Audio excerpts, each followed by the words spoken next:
नमस्कार दोस्तों, आज हमारे साथ इस्कॉन के कुछ ब्रह्मचारी हैं और ये लोग वही हैं जिनके बारे में हमने कुछ समय पूर्व एक इस्कॉन को लेकर के इस्कॉन पटना में एक बहुत ही मैं कहूँगा कि महापाप टाइप का हुआ था और श्रृंखला थी वैसे दुष्कृत्यों की, उसको लेकर के हमने एक वीडियो बनाया था और उस वीडियो का इंटेंट यही था कि हम संस्था के ऊपर कोई प्रश्न चिन्ह नहीं उठा रहे हैं, क्योंकि संस्था में अच्छे लोग भी हैं और कुछ बुरे लोग भी होते हैं। ये एक सामान्य सी बात होती है, हर जगह हर स्ट्रक्चर में इस तरह के लोग होते हैं। चाहे आप अध्यात्म के मार्ग पे चले जाओ, आप हर जगह पे आपको एक ना एक वो सड़ा हुआ सेव जिसको बोला जाता है उस तरह का होता है। और इंटेंट यही था कि ऐसे लोग आइडेंटिफाइड हैं, उसको बचाया ना जाए।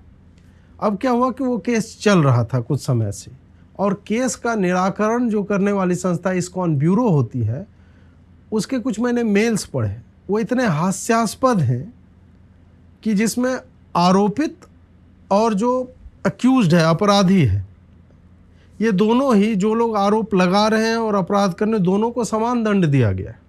ये कुछ इसी तरह से है कि बलात्कारी को और जो पीड़िता है, दोनों को कहा जाए कि नहीं तुम्हें बुरा लग रहा है, लेकिन उसको भी बहुत बुरा लग रहा है कि उसको हमने जेल में डाल दिया। और जब आप इस तरह की बातें सुनते हैं, फिर आप, मुझे लगता है कि एक हिंदू के तौर पे, भले मैं इस्कॉन से नहीं जुड़ा हुआ हूँ, फिर भी मुझे लगता है कि एक हिंदू के तौर पे हम अपनी संस्थाओं को, जो पूरे विश्व में सनातन धर्म का प्रचार कर रही है, भगवान कृष्ण के नाम का प्रचार कर रही है, और हमारा कहीं ना कहीं से पूरे भारत का एक रिप्रेजेंटेशन जो है, धार्मिक तरीके से कहा जाए तो इस्कॉन के माध्यम से होता रहा है, ऐसी संस्था के ऊपर यदि इस तरह के दुष्कृत्य पाइलअप होते रहे, जो हम देख रहे हैं पिछले 2 वर्षों में, मेरे पास एक इस तरह के जो है एक घटना नहीं आई है। एक इंडिविजुअल इतने पावरफुल पोजीशन में पहुंच जाता है, या वो उन लोगों को जानता है जो कि पावरफुल पोजीशंस में हैं, और कैसे डिसीजंस इन्फ्लुएंस करता है, जिससे वैसे ब्रह्मचारी जो अपना घर बार त्याग करके आए हैं, उनके पास 35-40 वर्ष की आयु में कहा जाता है कि तुम लोग निकलो, तुम स्कूल नहीं खोल सकते, तुम प्रचार नहीं कर सकते, तुम यात्राएं नहीं निकाल सकते, तुम उत्सव नहीं मना सकते, तुम कोई भी पॉजिटिव कार्य भी जो है वो नहीं कर सकते हो। क्यों? क्योंकि तुम कॉपरेट नहीं कर रहे हो हमारे साथ। इन्हीं सारी बातों पे चर्चा करने के लिए हमारे पास 3 ब्रह्मचारी जो है इन इंडिविजुअल केसेस से रिलेटेड जो आए हैं, और बहुत पीड़ा के साथ आए। ऐसा नहीं है कि वो चाहते हैं कि मैं दिखा दूंगा इस्कॉन को, बर्बाद कर दूंगा, नहीं, उनका इंटेंट ये नहीं है। इन्हीं से हम बात करेंगे। आप तीनों का बहुत बहुत स्वागत है। सर्वप्रथम हम आप तीनों की इंडिविजुअल स्टोरी हम जानना चाहते हैं कि कहाँ से आरंभ हुआ, क्यों आप इस्कॉन से जुड़े, क्या इंटेंट था, किन लोगों से आप प्रेरित हुए? मेरा नाम रुक्मिणी मोहन दास है एंड मैं कॉलेज टाइम पे राजस्थान में मैं इंजीनियरिंग कर रहा था। तो उस समय जयपुर में हम प्रोग्राम में गया था। तो वहाँ जब प्रोग्राम में गया तो श्रील प्रभुपाद जी की टीचिंग से बहुत ज़्यादा इंस्पायर हुआ। तो जन्माष्टमी का प्रोग्राम था, तो फर्स्ट टाइम मेरे को जस्ट यही पता चला था कि कृष्णा भगवान है और प्रभुपाद जी ने कुछ किया है विश्व में। उसके बाद उनके ग्रंथों से पढ़ के, तो साथ में इंजीनियरिंग में मैंने स्टार्टअप भी शुरू कर दिया था सेकेंड ईयर में। तो मेरा कंपनी भी था और साथ में टीचिंग्स भी चल रही थी। तो फिर 2009 में मैं कनेक्ट हुआ था और 2013 में मैंने full time as a Brahmachari join किया था। तो उस समय दिल्ली में बिज़नेस था तो वो बंद कर दिया, एंड देन मैं फुल टाइम ब्रह्मचारी ज्वाइन कर लिया दिल्ली टेम्पल में। और उसके बाद फिर जो साधना का प्रोसेस है, जैसे मॉर्निंग प्रोग्राम, मंगल आरती, जप, और उसके बाद स्वाध्याय, श्रवण, एंड इन सब चीज़ों को कंटिन्यू किया। एंड फिर उसके बाद पहले मैं वैसे भी यूथ में भगवद गीता क्लासेस वगैरह लेते थे, एंड उसके बाद फिर NIT पटना में प्रीचिंग शुरू किया। So his holiness Gopal Krishna Goswami Maharaj ने भेजा, एंड वहाँ पे तब तक लीडरशिप पोजीशन वैसा नहीं था, एक यूथ लीडर, यूथ में ही प्रीचिंग था। उसके बाद फिर जब 2018 में थोड़ा सा समस्या चला, तो यही सब चीज़ें कि सिर्फ लोग बढ़ाना और दिखावा ज़्यादा होने लगा, तो उसमें मैंने आवाज़ उठाया था। उसके बाद फिर उस समय मेरे को ज़्यादा वो नहीं था, मेरा था कि भक्ति बचाना है, तो मैंने फिर कोई फ़ाइट नहीं किया, भक्ति करने के लिए मैं साइड हो गया। तो उस समय मैंने पटना छोड़कर भागलपुर चला गया, और उसके बाद फिर दोबारा मेरे को वहाँ से रांची और फिर दोबारा पटना में आया। एज अ वाइस प्रेसिडेंट 2021 में। तो वहाँ पे ये सब चीज़ें फिर दिखने लगी एंड देन उसके बाद फिर अभी दोबारा मैंने उसके फिर आवाज़ उठाया और उस वजह से अभी सजा पाया। आप? मेरा नाम ईश्वर नामदास है। मैं basically born and brought up in Punjab, और वहीं से मैंने बीटेक किया और फिर मैंने जॉब किया दिल्ली एनसीआर में 5 साल 3 साल राइट्स लिमिटेड में, रेलवे इंडिया का जॉब है, और 2011 तक मैंने जॉब किया। और गुड़गांव से ही मैं इस्कॉन से जुड़ा।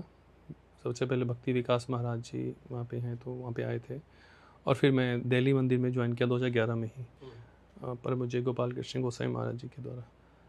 और वहाँ से मैं 2011 में ही सबसे पहले पटना में गया। तब पटना मंदिर बन ही रहा था, शुरू हुआ था उस वक्त, और वहाँ पे बहुत स्ट्रगल था। वहाँ पे आप जानते होंगे कि बिहार में जो भी कर्मठ लोग होते हैं बिहार से निकल जाते हैं, बिहार में स्ट्रगल ज़्यादा होता है।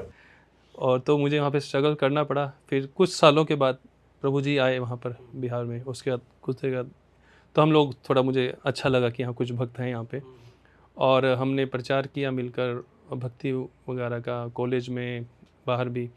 और 2017-18 का जो उसके बाद का हमारा 15 के बाद का स्टोरी लगभग सेम है।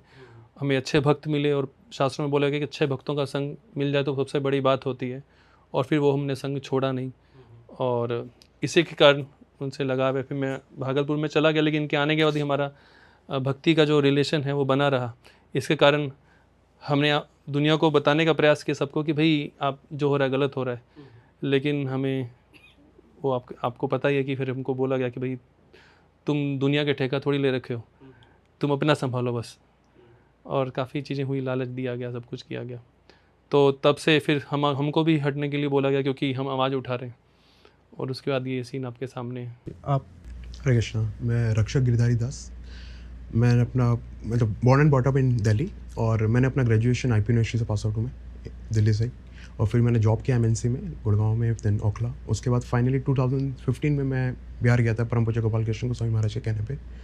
तो वहाँ पे मैं as a full time join किया, पटना में था। उसके बाद फिर गया में सेटअप किया था टेम्पल का। उसके बाद फिर वहाँ से जब 2017-18 का जो सिनेरियो आया, जब प्रोजी ने बताया, तो उस टाइम पे काफ़ी कुछ चल रहा था। मतलब उस टाइम पे भी काफ़ी नेगेटिविटी थी, और वहाँ पे भी हम लोगों ने वॉइस रेज करा था, क्योंकि हम लोगों ने जो प्रभुपाद के ग्रंथों में पढ़ा है, शास्त्रों में पढ़ा है, उसमें प्रभुपाद ने कभी भी किसी चीज़ को लेकर कॉम्प्रोमाइज़ करने को नहीं बोला। सनातन धर्म आप कर रहे हैं तो उसके साथ एक पूरा निष्ठा के साथ आपको आवाज़ भी उठानी चाहिए अगर कहीं पे कुछ गलत हो रहा है। तो वो हम लोगों ने तब भी आवाज़ उठाया था। फिर लेकिन पॉलिटिक्स थोड़ा ज़्यादा था, फिर हम उस चीज़ में ज़्यादा पढ़े नहीं हम।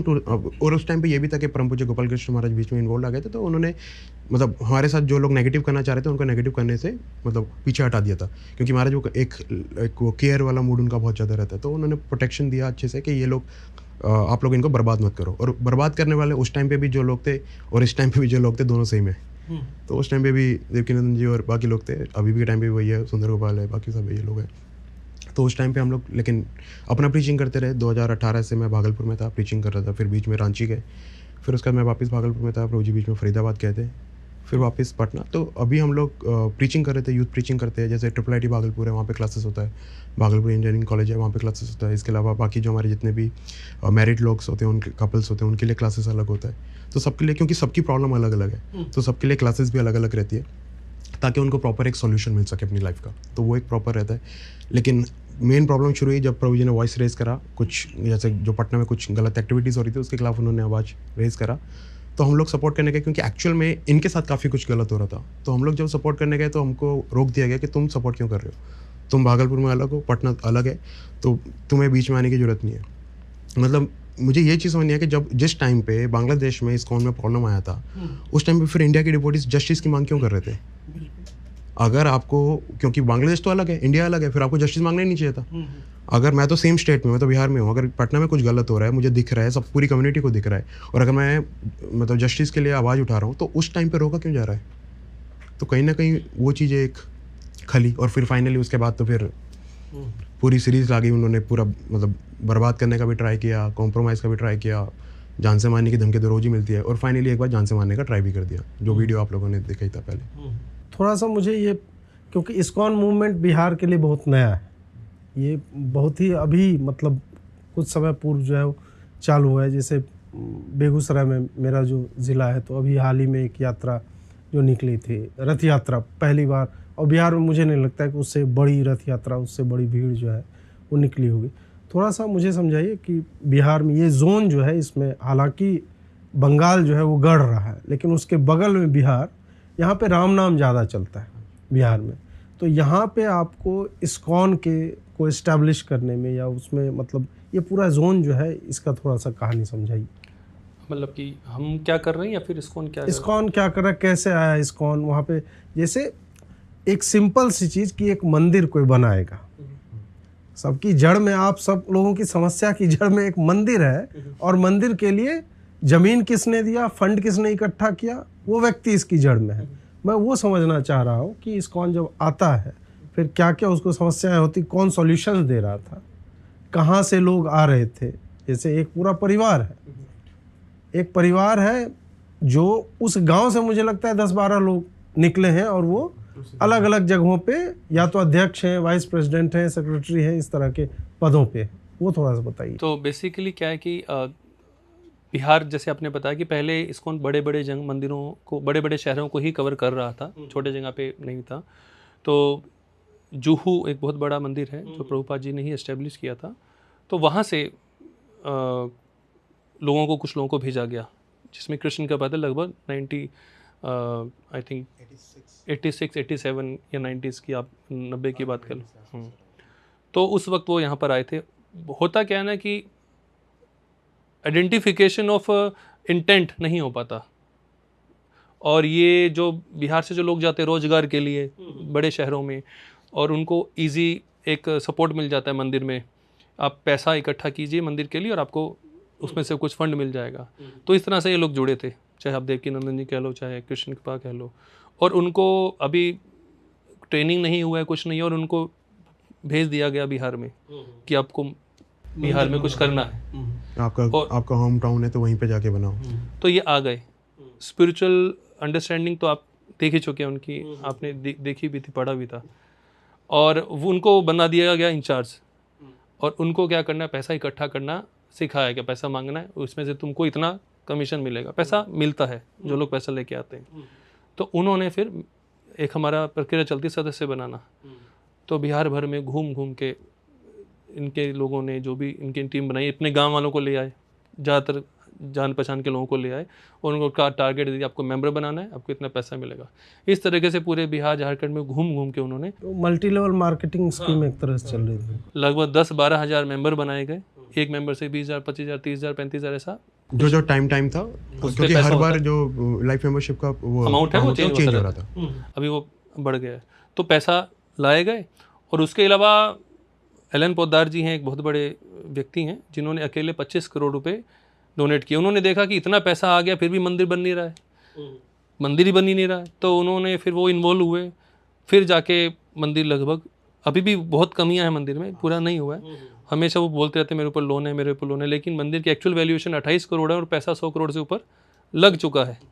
तो इस तरह से इन्होंने ये मंदिर पूरा किया है। लेकिन इसमें एक पॉइंट ये भी है कि जैसे और यही तरीका है, मतलब कि जो बिहार में इस्कॉन आया, और इन्होंने सबसे बड़ी कमी क्या हुई, इन्होंने प्रचार नहीं किया, गीता का प्रचार, भागवतों का प्रचार। तो प्रचार तभी हुआ जब भक्त लोग आए यहाँ पर, हम लोगों ने प्रचार शुरू किया। हम लोगों ने मतलब बेसिकली फंड पे ध्यान ना देके प्रचार पे ही ध्यान दिया, इसीलिए हमारी वैल्यू नहीं है।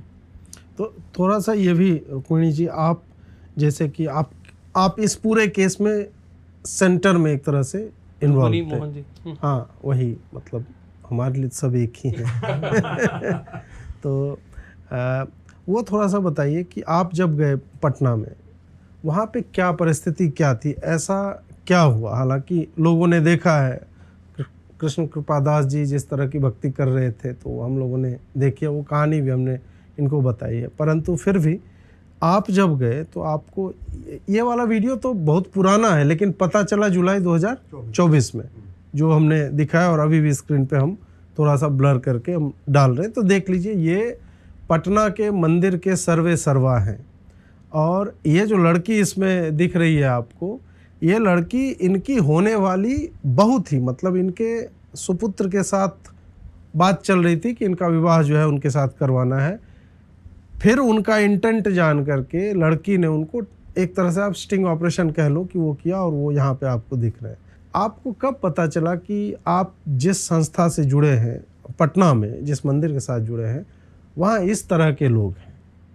मेरे को पहले तो मैं यूथ में ही था तो ज़्यादा पता नहीं चला था। बाद में जैसे वाइस प्रेसिडेंट जब गया तो वहाँ पे अब जब आप मैनेजमेंट में जाते हैं तो वो चीज़ें दिखने लगती हैं कि पैसा जो है वो कितना आ रहा है और उतना यूटिलाइज होता हुआ नहीं दिख रहा है। तो वो सब चीज़ें थोड़ी दिखने लगी। फिर कैश मिस हैंडलिंग था, फिर जो दान पात्र में पैसा आता है वो भी गायब हो जाता था। तो वो सब कंप्लेन मैंने किया था। ज़्यादा प्रॉब्लम मेरे को तब आया जब जैसे हमारा क्लासेस अलग अलग होता है तो कांग्रीगेशन में एक फैमिली एक कपल थे, उनके लड़की के साथ कृष्ण कृपा दास जी के लड़के ने वो चैट किया और मतलब काफ़ी ज़्यादा गलत चीज़ें बोली, वल्गर टॉक था उसमें। मैं बता देता हूँ, ये उतने सहज नहीं है वो बोलने में। वस्तुतः बच्चों के या वॉलंटियर्स के वो अलग अलग स्टॉल पे सर्विसेज के लिए कि कोई माला बना रहा है, कोई कुछ और कर रहा है, ऐसे में वो बिटिया जो थी वहाँ पे वो काम कर रही थी मंदिर के परिसर में। और कृष्ण कृपा दास के लड़के ने जो रिसोर्ट्स और इस तरह की चीज़ें भी अलग जगह पे बनाया हुआ है, उसने न केवल उसका नंबर कहीं से ले लिया बल्कि उसको ल्यूड मैसेजेस भेजे और फिर उसको बार बार बोल रहा था कि तुम आकर के मिलो हमसे। इस तरह की बात हो रही थी और उनके माता पिता ने आपको अप्रोच किया इसके लिए, क्योंकि आप ही वो पूरा का पूरा विभाग देख रहे थे। एक वो वाला केस हुआ, सेम लड़की के साथ एक लाइफ मेंबर प्रीचर घर जाके उसको टच करता है। तो ये दो केसेस मेरे को पहले वाला केस बाद में पता चला था। पहले वाला जो टच करने वाला था वो मेरे पास आया एंड देन उन्होंने बोला कि हम कृष्ण कृपा दास के पास नहीं जाना चाहते, आप अगर ऊपर वालों का नंबर देंगे तो हम बात करना चाहेंगे। तो मैंने उनको कांटेक्ट दिया, उन्होंने कांटेक्ट किया एंड उस समय पुलिस के साथ हमारा भी प्रॉब्लम था क्योंकि पैसे खिला के वो हमें भी परेशान कर रहे थे डेली। तो उस समय वो उन्होंने कंप्लेन किया है एंड देन उसके बाद फिर इन्वेस्टिगेशन के लिए उन्होंने दिखावा किया। जोनल टीम ने, देवकीनंदन और नारूगोपाल आए थे, तो उन्होंने नौटंकी किया। उसमें एक गाड़ी का मैसेज आता है, जैसे उनको न्यूज़ मिलता है ये, और गाड़ी का मैसेज आता है कि गाड़ी चाहिए 24 लाख की। एक हमारा बिहार के लीडर्स का ग्रुप है, व्हाट्सएप ग्रुप है, उसमें मैसेज देवकीनंदन जी डालती हैं कि नारू गोपाल दास को हमको गाड़ी देनी 24 लाख की, 12 लाख इकट्ठे हो गए, 12 लाख तुमको देने हैं, तो पूरा सपोर्ट जुटाओ तुरंत। मतलब हम पर्सनल गाड़ी खरीदने के लिए हमको दान का पैसा यूज़ करना है, हमको मैसेज है डायरेक्ट। तो मेरे को इसी केस के बाद आता है जनवरी 2024 का ये मुझे पता चला था, जनवरी 2024 में। उस समय मैंने कंप्लेन किया था, उसी समय मार्च में मैसेज आया, मार्च में वो लोग आए और फिर सेटलमेंट हो गया, गाड़ी दे दी गई उनको। हाँ। फिर उसके बाद मुझे बोला गया कि आप इनके साथ कोऑपरेट करो, बस ये चीज कोऑपरेट करो मतलब चुप रहो। हाँ, चुप रहो और आपको कोई कंप्लेन नहीं करना है। उसके बाद फिर जो ये उनका जो वीडियो था वो मेरे पास बाद में आया, क्योंकि जैसे प्रीचिंग बढ़ने लगा तो उसमें कुछ लोगों ने अप्रोच किया कि आप लोगों के मंदिर में ये सब होता है और आप ये चीज़ें बता रहे हैं। तो मुझे लगा कि वैसे ही कई बार कई लोग क्रिटिसाइज कर देते हैं, तुम्हारा मंदिर का जो है सबसे ये इस तरह की चीजें कर रहा है। हमको तो ही बोला था ना उसके साथ जोड़ो, वो हमारे सीनियर है। अच्छा, हमको लोगों को तो उनके साथ जोड़ना है, हमें जोड़ना है टेंपल प्रेसिडेंट हमें के ये साथ। आइडिया ही नहीं था कि वहाँ पे ये सब चल रहा है, इतना डिटेल में सब कुछ हो चुका और इतना ज्यादा मतलब चीजें करप्ट हो चुकी है। लोगों को इकट्ठा वो लोगों के करके थ्रू उनके हमें पता चरणों में डालना है, हमको ही बोला जाता था। तो अब उन्होंने जब मेरे को बोला तो मैंने बोला आपके पास जो आप बोल रहे हैं उसका कोई साक्ष्य होगा तो आप बताइए। तो फिर उन्होंने जब ये चीज़ दिया और फिर वो बाकी जगह भी आने लगा, क्योंकि कांग्रीगेशन में वो लोग आ रहे थे एंड दे वर रियली मतलब अनहैप्पी विद द मैनेजमेंट। तो उन्होंने फिर ये चीज़ें जो हैं वो दी। तो उसके बाद मैंने वो चीज़ जो है आगे पूछा कि ये चीज़ सच है या नहीं है और इस चीज़ का क्या रेजोल्यूशन है। तो मुझे बोला गया कि ये पुराना है, आपको इस बारे में कुछ नहीं बोलना है।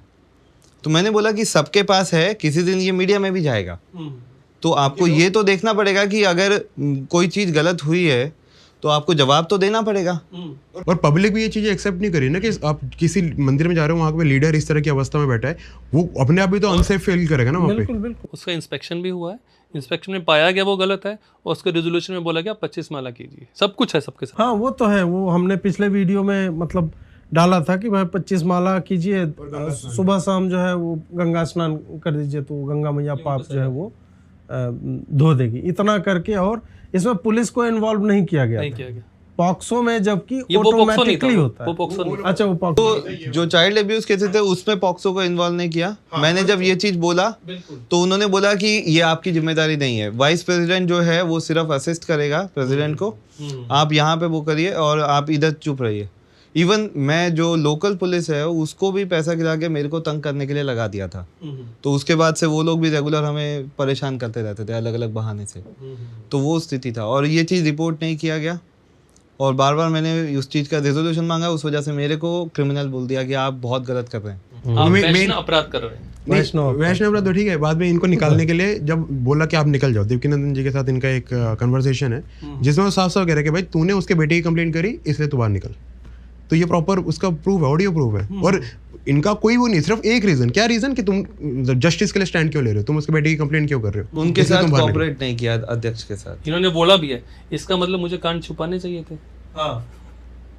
यही मतलब है इसका। मतलब हम लोग अपना घर परिवार जॉब सब कुछ छोड़ के आए तो इस काम के लिए थोड़ी ना आए हैं कि यहाँ पे कुछ गलत हो रहा है वो छुपाते रहे। हम डिवोशनल लाइफ में खुद भी आके हमें ज्ञान भी मिले भगवत गीता और भागवतम का, और लोगों को भी दे सके ताकि वो अपनी लाइफ सुधार सके। प्रभुपाद ने ये संस्था बनाई थी, मेन मोटिव ये था कि लोग शास्त्रों के अनुसार अपने जीवन को जिए और अल्टीमेटली जो जन्म मृत्यु का चक्कर है उससे बाहर निकल के भगवान के धाम जा सके। यहाँ कुछ और ही हो रहा है। Compromise इवन करना होता। अगर हम ह्यूमैनिटी के लेवल पे भी देखें तो भी crimes are considered to be like they have to be taken action on. और अगर आप केपेबल नहीं है देन कोर्ट में जाना चाहिए। सो खुद भी एक तो वो कोर्ट तक नहीं लेके जाना है और ऊपर से आपस में सजा भी खुद नहीं देना है। तो जैसे हमारे को अभी बताया गया कि आपको सजा दिया जा रहा है, लेकिन पहली बार हिस्ट्री में हुआ है कि हमने किसी और को, क्रिमिनल को भी सजा दिया है। पहली बार हुआ है। ये हिस्ट्री में पहली बार हुआ है, इस्कॉन की हिस्ट्री में पहली बार हुआ है कि हमने जोनल टीम के ऊपर एक्शन लिया है। वो हम पूरा रेजोल्यूशन आपके सामने पढ़ेंगे। नहीं, जब मैंने पिछला वीडियो बनाया था उसके बाद मुझे लोगों ने मेल लिखे हैं और वो मेल भी मैं स्क्रीन पे लगा दूंगा या कमेंट जा कर के उस वीडियो में लोग पढ़ लें। पटना इस्कॉन में ऐसा एक केस नहीं है, बहुत है। बहुत सारे परिवार के लोगों ने बोला कि हाँ हमने भी इस तरह का देखा और हमने जाना बंद कर दिया उसके बाद से। ये भी तो ये किस तरह की भक्ति चल रही है कि आप लोगों को जोड़ने की जगह जो है वो धीरे धीरे करके वो आप निकालते जा रहे हैं। अब एक केस होता है मारपीट वाला जो वीडियो आता है, मारपीट वाले वीडियो का मतलब उसका क्या, वो पूरा क्या केस था? एक्चुअली उसके लिए हमें मतलब इनको बार बार प्रेशर किया जाता है कि आप एक बार फाइनल मीटिंग कर लो। ये सिनेरियो था जब इन्होंने कंप्लेन कर चुके थे। हमने ब्यूरो में कंप्लेंट डाल दिया था। पहले तक मैं जोनल टीम में कंप्लेन करता था। वो एक पहला टाइम था अगस्त एंड में, 29 अगस्त 2024, उसमें मैंने ब्यूरो को मेल कर दिया था ब्यूरो कि यहाँ पे ये चीजें चल रही हैं। इंडिया का टॉप मोस्ट बॉडी है इस्कॉन ब्यूरो, तो वहाँ पे इन्होंने कंप्लेन किया था। तो क्योंकि इंडिया का सबसे टॉप मोस्ट बॉडी है तो मैंने वहाँ पे मेल डाला कि यहाँ पे ऐसा चल रहा है। और EIDC जो ईस्ट जोन का डिविजनल काउंसिल है वो थोड़ा सा करप्ट है। उसमें क्या है कि इन्हीं का बातचीत जो है वो सही माना जाता है। तो मैंने वहाँ पे मेल डाला एंड फिर उसके बाद हमें कोई रिप्लाई नहीं आया।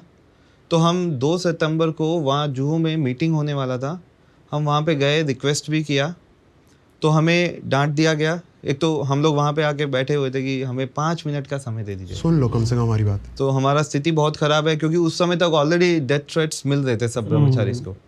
तो 5 मिनट का समय मांगा, वो नहीं दिया गया। इवन हमें डांट दिया गया और साथ में ये बोला कि आप वापस जाइए, हम आपकी प्रोसेस करेंगे कंप्लेन को और वहाँ पे कुछ नहीं होगा। अब कुछ ज़्यादा ही बोल रहे हो। तो आप बहुत ज़्यादा बढ़ा चढ़ा के बोल रहे हैं। फिर मैं उस समय एक्चुअली कुछ स्टूडेंट सेंटर भी हैं पटना में, तो मैं अलग अलग जगह वहाँ पे, जैसे वहाँ पे स्टूडेंट्स को वहाँ पे क्लासेस देना और पूरा चीज़ ढंग से चल रहा है नहीं चल रहा है वो देखने के लिए गया था। तो वहाँ पे मेरे को कॉल किया कि संडे को, जनरली संडे को मैं वहाँ रहता था पर अभी संडे को वहाँ पे प्रोग्राम करने में बन नहीं रहा था तो मैंने छोड़ दिया था क्योंकि प्रोग्राम बंद करवा दिए थे। मेन रीजन ये भी है। तो सारे प्रीचिंग प्रोग्राम मेरे को बंद करने को बोल दिया। बोला कि अभी जो कृष्ण कृपा दास हैं उन्होंने बोला कि मैं ही दूंगा अब आगे सारे प्रोग्राम। तो मैं ही प्रोग्राम करूँगा और मैं ही सब चीज़ें देख लूँगा, आपको करने का ज़रूरत नहीं है। सो ये सब कंप्लेन के बाद हो रहा है। तो भगवत गीता पढ़ाएगा, पढ़ाते हैं। उस समय क्लासेस ले रहे थे वो भगवद गीता पे। एंड देन उसके बाद फिर मेरे को जब मना कर दिया तो उस दिन शाम को मेरे को बुलाया कि मीटिंग करना है, आप आइए, किसी और के थ्रू कॉल करके बुलाया। तो मैं वहाँ पे गया एंड देन वहाँ पे मेरे को ऑफिस में, पहले तो गेस्ट हाउस में वो जो जिन्होंने बुलाया था उन्होंने थोड़ा समझाया कि आप कोऑपरेट कर लीजिए इनके साथ। फिर मेरे को वहाँ पे ऑफिस में, उनके ऑफिस में गए तो वहाँ पे उनका पहले से प्लान था, तो ऊपर उनका एक उनकी तरफ से डिवोटी है, वो धोती कुर्ता पहनाते, तो केवल प्रेम नाम है उसका, तो उसको ऊपर चढ़ा दिया कि आप लड़ाई करो। तो उसने जो ब्रह्मचारी है उनको मारपीट करना शुरू किया, कॉलर पकड़ लिया, पूरा कुर्ता फाड़ दिया। उसके बाद उनको घसीट के वो वहाँ पे ऑफिस में लेके आते, जिसमें मैं पहले से था, मैंने उनको आते हुए देखा। तो फिर मैंने ये पूछा कि ऐसे बिहेव क्यों किया जा रहा है ब्रह्मचारियों के साथ। तो उनका था कि ये चीज़ें जो हैं ये आप लोग मैनेजमेंट ख़राब कर रहे हैं। और उसी समय मैं देखता हूँ कि सब लोग जो हैं वो हॉकी स्टिक वगैरह सब चीज़ें लेके आ जाते हैं और उसके बाद फिर वहीं पे मारना शुरू कर देते हैं। और मतलब मंदिर में हॉकी स्टिक और ये क्यों रखा हॉकी जा स्टिक, रहा था? आयरन रॉड, बाउंसर्स, वो पहले से तैयार थे। इवन पुलिस भी तैयार थी। आपके पुलिस ने पास रोका कई नहीं है। वीडियो देंगे आपको। और पुलिस वाले दोनों अगर लड़ाई कर रहे हैं, दोनों को पकड़ना चाहिए, सिर्फ भक्तों को पकड़ रहे हैं। पुलिस वाले अरेस्ट कर रहे हैं प्रॉपर। और जबकि जब मीडिया आ गया सब कुछ पुलिस स्टेशन के बाहर, पहले अरेस्ट कर चुके हैं। हमारे 20 ब्रह्मचारी अरेस्टेड थे, साथ में मैं भी था, सब लोग अरेस्टेड थे। जब वहाँ पे अरेस्ट हो चुके हैं, मीडिया आया, सब कुछ आया, तो वहाँ पे डीएसपी कह रहे नहीं ये तो खुद से आया, हमने नहीं पकड़ा। जबकि मेरे पास प्रॉपर वीडियो जिसमें पुलिस वाले जबरदस्ती अरेस्ट करके लेके जा रहे हैं। ब्रह्मचारी हैं तो सब काम खुद ही कर रहे हैं, अरेस्ट भी हमें कर लो। तो ये सारी चीजें, और ये सब कुछ हुआ किसकी गाइडेंस में है? कृष्ण कृपा दास। क्योंकि इसके लिए पहले, जब हमें बाद में पता लगा, 3 तारीख को पहली मीटिंग हुई थी। ये लड़ाई हुई, मतलब इन्होंने मारा हमें, वो 6 तारीख को मारा, 6 अक्टूबर। लेकिन 3 तारीख को, जहां तक मुझे मंदिर के भक्तों से बाकियों से पता लगा, कि 3 तारीख को मीटिंग पहले ही हो चुकी थी, सेटअप पहले ही हो चुका है। करना है। राइट। अब देखिए, उन्होंने बोला कि दो ग्रुपों में मारपीट हुई, ऐसा फैलाया गया मीडिया में, पुलिस ने। 2 ग्रुपों में मारपीट है, एक भी ब्रह्मचारी के हाथ में लाठी नहीं है, कोई स्टिक नहीं है, कोई मारता हुआ दिख नहीं रहा है। स्टार्टिंग से लेके जब स्टार्टिंग हुई, भक्तों को मारा जा रहा है, फिर 2 तरफ से लड़ाई कैसे हो गई? और अगर 2 तरफ की तो दोनों को पकड़ के लेके जाओ, एक को ही क्यों पकड़ रहे हो? दूसरा पक्ष मंदिर भी नहीं आया, उनकी एफआईआर मंदिर पुलिस से थाने में बैठे है वो। वहीं से पुलिस वाले खुद गए, मंदिर में लिखा एफआईआर कर ली। हम लोग बोलते रह गए, हमारी एफआईआर लिखी ही नहीं उस दिन। आप लोग तो पूरी रात भटके भी हो ना? पूरी रात, सर्वर मेडिकल टूट गया में। था मैं किसी 2:30 बजे का। पहुंचा, मैं उस वक्त बेगूसराय में था। मुझे पता मैं लगा, फॉर्चुनेटली भागलपुर में था। मुझे नहीं पता था कि ऐसा सीन हो जाएगा। मैं मतलब मैं भागलपुर में पहले था। शनिवार को इन्होंने बोला मीटिंग है, मैंने कहा अकेले मत जाना, मैं साथ चलता हूँ। तो मैं आया, और ये इतना मतलब गंदा एक्सपीरियंस होगा ये मैंने कभी इमेजिन नहीं किया था। तो मैं रात को गाड़ी पकड़ के आया और सारे हॉस्पिटल्स में घूमा कि भी इनका ट्रीटमेंट हो जाए। इन्होंने मेडिकल बन जाए। मेडिकल की पर्ची भी नहीं दी पुलिस वालों ने। वो बहुत लेट, जब पूरा रात मतलब 12:30 बजे के बाद जाके हमें पर्ची मिली है पुलिस की तरफ से। ताकि हम हॉस्पिटल में जाके मेडिकल बनवा के एफआईआर करवा सके। तो 12 बजे का इन्होंने वेट करने दिया ताकि दिन अगला आ जाए। फिर हमको थक गए थे, जाके रेस्ट किए, फिर जाके शाम को हम एफआईआर लिखवाने आए। तो उस तो टाइम हुआ क्या? उस टाइम पे भी प्रेशर डाला गया कि एफआईआर क्यों लिखवा रहे हो, बैठ के बात करा देंगे। समझौता करवा देंगे। ये सीन, ये वो उस दिन का सीन ऐसा हुआ था। और ये चीज़ ऐसा ही नहीं कि मतलब पहली बार है, ये जान से मारने की धमकियाँ कंटिन्यू मिल रही थी हम लोगों को। और ये अभी भी मिल रही है कि अभी भी तुम लोगों को जान से मार ही देंगे। प्रभु जी ने एक सना होता है, कुछ महीने पहले हमने सना करवाया था कि हमारे ऊपर फॉल्स एलिगेशन लग सकते हैं, हमको मारा जा सकता है। ये हमने कोर्ट में सना करवाया था। और ये अक्टूबर से 2 या 3 महीने पहले की बात है। ये सब हमने ब्यूरो को दिखाया, देखो ये सच्चाई है। फिर भी हमारे पास टाइम नहीं है, आप कुछ ज़्यादा बोल रहे हो, ऐसा कुछ नहीं होगा, हम प्रॉमिस करते हैं कुछ नहीं होगा। हो गया, उसके बाद भी हम रिस्पॉन्सिबिलिटी कोई रिस्पॉन्सिबिलिटी नहीं। हमने तुमको 5 मिनट समय दे दिया, तुम बहुत बड़ी बात है, हमको पता है तुमको, हम किसी को समय नहीं देते, हमने तुमको समय दे दिया, कितनी बड़ी बात है। ऐसा बोलते हैं ब्यूरो के लोग। मतलब आसमान से जो देवता आते पृथ्वी पर पैर नहीं रखते हैं, पृथ्वी के लोग तो कीड़े मकोड़े हैं। तो ये इस तरह से बिहेव करते हैं कुछ लोग, सभी लोग नहीं, कुछ लोग। ब्यूरो में अच्छे लोग भी हैं, बट पॉइंट है ना कि उनकी मतलब उनके पास भी वोटिंग पावर देखा जाए तो एक ही वोट है ना, एक पर्सन एक वोट। तो उनकी संख्या बहुत कम है। वो बेचारे मतलब चाह के भी अगर मदद करना चाहे तो मदद नहीं कर पाते, वोटिंग में हार जाएंगे। तो ये वाला सिनेरियो कंटिन्यूस चलता रहता ऐसे है। बहुत लोग हैं इस्कॉन में, हमारे लेवल के लीडर्स भी, जो हमको फ़ोन करते हैं कि आपके हाथ बहुत बुरा हुआ है। मैं आपके हाथ हूँ, लेकिन फ्रंट में आऊँगा तो मैं भी गायब कर दिया जाऊँगा, मतलब पोस्ट से हटा दिया जाएगा। तो मैं इस्कॉन के लिए कुछ अच्छा नहीं कर पाऊँगा। जो भी कारण रहे, ऐसे अच्छे लोग हैं जो हमारे लिए वेल विश करते हैं, बट उनके हाथ में पावर नहीं। पावर 18 लोगों के हाथ में है। ब्यूरो मेंबर हैं, वही पूरे इस्कॉन को चला रहे हैं। हालांकि प्रभुपाद जी ने सिस्टम नहीं बनाया था। प्रभुपाद जी चाहते थे कि फीडबैक ली जाए, सबको इन्वॉल्व किया जाए, फिर डिसीजन हो। लेकिन यहाँ पे क्या ऑटोक्रेसी है, यहाँ पे केजरीवाल वाला सिस्टम हो गया ये तो, कि संविधान उन्होंने मतलब पॉलिटिकल, केजरीवाल ने यही किया था। स्टार्ट में था कि भाई कोई भी व्यक्ति कन्वीनर 2 साल से अधिक नहीं रह सकता है, लेकिन अभी वो आम आदमी पार्टी के, उन्होंने संविधान ही बदल दिया। तो उसी तरह से इस्कॉन ब्यूरो जो 18 लोगों की संस्था है जो गवर्न करती है कि अल्टीमेट वो सुप्रीम कोर्ट है एक तरह से, और पूरी बेंच बैठती है ज्यूरी बन के, और उसमें से अधिकांश लोग जो तय करेंगे वही सत्य माना जाए। चाहे हो कुछ भी, जैसे आपने देखा कृष्ण कृपा जी को सजा देगी 25 माला करने की, चाहे उन्होंने कुछ भी किया, उन्होंने डिसाइड कर लिया वही होगा, और किसी को लॉजिक नहीं बताते हैं, लॉजिक नहीं बताना है। 25 माला से कैसे उसका ये महापाप जो है वो धुल जाएगा। जैसे अभी हमको जो पनिशमेंट दी गई है, रेजोल्यूशन आपको पढ़ेंगे, उसमें हमको बताया गया कि आप कुछ सवाल नहीं पूछ सकते, इस पर कुछ सुनवाई नहीं होगी, आपको बस करना है, ये हमारा And we request that there be not any discussions on why this decision was taken for you or for somebody else or for somebody else. So now it's what is done, it's final now. And that is something that all of us must accept. So please let us move ahead in a positive spirit now. ये case वेस हो गया, उसके बाद आप लोग ISKCON की नज़रों में सबसे बड़े गुंडे अपराधी जो है क्रिमिनल हो गए, सिद्ध हो गए। उसके बाद इस्कॉन के लोगों ने, चाहे लोकल जोनल हो या फिर डिस्ट्रिक्ट वाला जो है पटना के लोगों के द्वारा, आपके पीछे जो है षड्यंत्र भी रचा कि दारू की बोतल रख दी जाए, वो इनके उसमें था, कट्टा उट्टा जो है वो सारा को, वो क्या है प्रकरण, वो बताइए। एक्चुअली क्या जो देवकी नंदन है वो एक्चुअली में बैकग्राउंड उसका ऐसा ही है, वो मतलब उसको पता है कि कैसे एक्टिंग करनी है अच्छी ऐसे डिवोटी होने की, बट वो जब उसको पता लगा कि मैं ही अभी स्टैंड ले रहा हूँ इनके लिए। एक्चुअली मैं पहले एक चीज़ क्लियर कर देता हूँ। सिनेरियो क्या था, प्रभु जी सपोर्ट क्यों कर रहे हैं, क्योंकि हमारे पास फेक केसेस थे और फेक केसेस में नॉन वेलेबल वारंट थे। तो उस टाइम पे मैं और प्रभु जी जो थे कुछ टाइम के लिए अंडरग्राउंड थे, तो क्योंकि पुलिस पहले ही हमें पता है पैसे लेके खा चुकी है, तो वो डेफिनेटली लेके या मारेगी या टॉर्चर करके कहीं ना कहीं करके हमें झुकाने का ट्राई करेगी। तो फिर हम लोग उस टाइम पे बस ये था कि बस अभी जब तक हमारा बेल नहीं हो जाता तब तक हम थोड़ा अलग रहते। तो उस टाइम पे ये पीछे से पूरा लीगल वर्क वगैरह सब कुछ कर रहे थे। तो फिर टारगेट इनको किया गया कि अल्टीमेटली नहीं, ये लीगल वर्क भी क्यों कर रहा है, इनको बचाने का काम भी क्यों कर रहा है। तो पुलिस ने तो आपको ये भी कहा ना कि हम जो चाहे हम कर सकते हैं। बिल्कुल बिल्कुल प्रॉपर उसका तो मतलब उन्होंने मतलब धमकी दी है खुली कि हम जो चाहे वो कर सकते हैं, हमारे पास बहुत पावर, अगर ज्यादा कुछ है तो जाओ कोर्ट में देखेंगे हमें तुम्हें, मतलब इस तरह का एक सिनेरियो उन्होंने क्रिएट करा। और एक सीनियर पुलिस ऑफिसर ने आपको क्या बोला, तुम ढंग के साधु नहीं हो। तो एक्चुअली सिनेरियो क्या था, मेरे पास तो मैंने एक कंप्लेंट करी, एक पुलिस वाले ने हमें पहले एसएचओ था उसने हमें मारा, थोड़ा फिजिकल टॉर्चर किया। वो जस्ट झुकाना चाहता था कृष्ण कृपा के सामने, तो मैंने मना कर दिया कि भाई जो चीज़ गलत है और तुम लोग भी ठीक नहीं कर रहे, ये चीज़ें मतलब कहाँ पे तुम लोगों का पुलिस की पावर है, डजंट मीन कि तुम मारोगे टॉर्चर करोगे।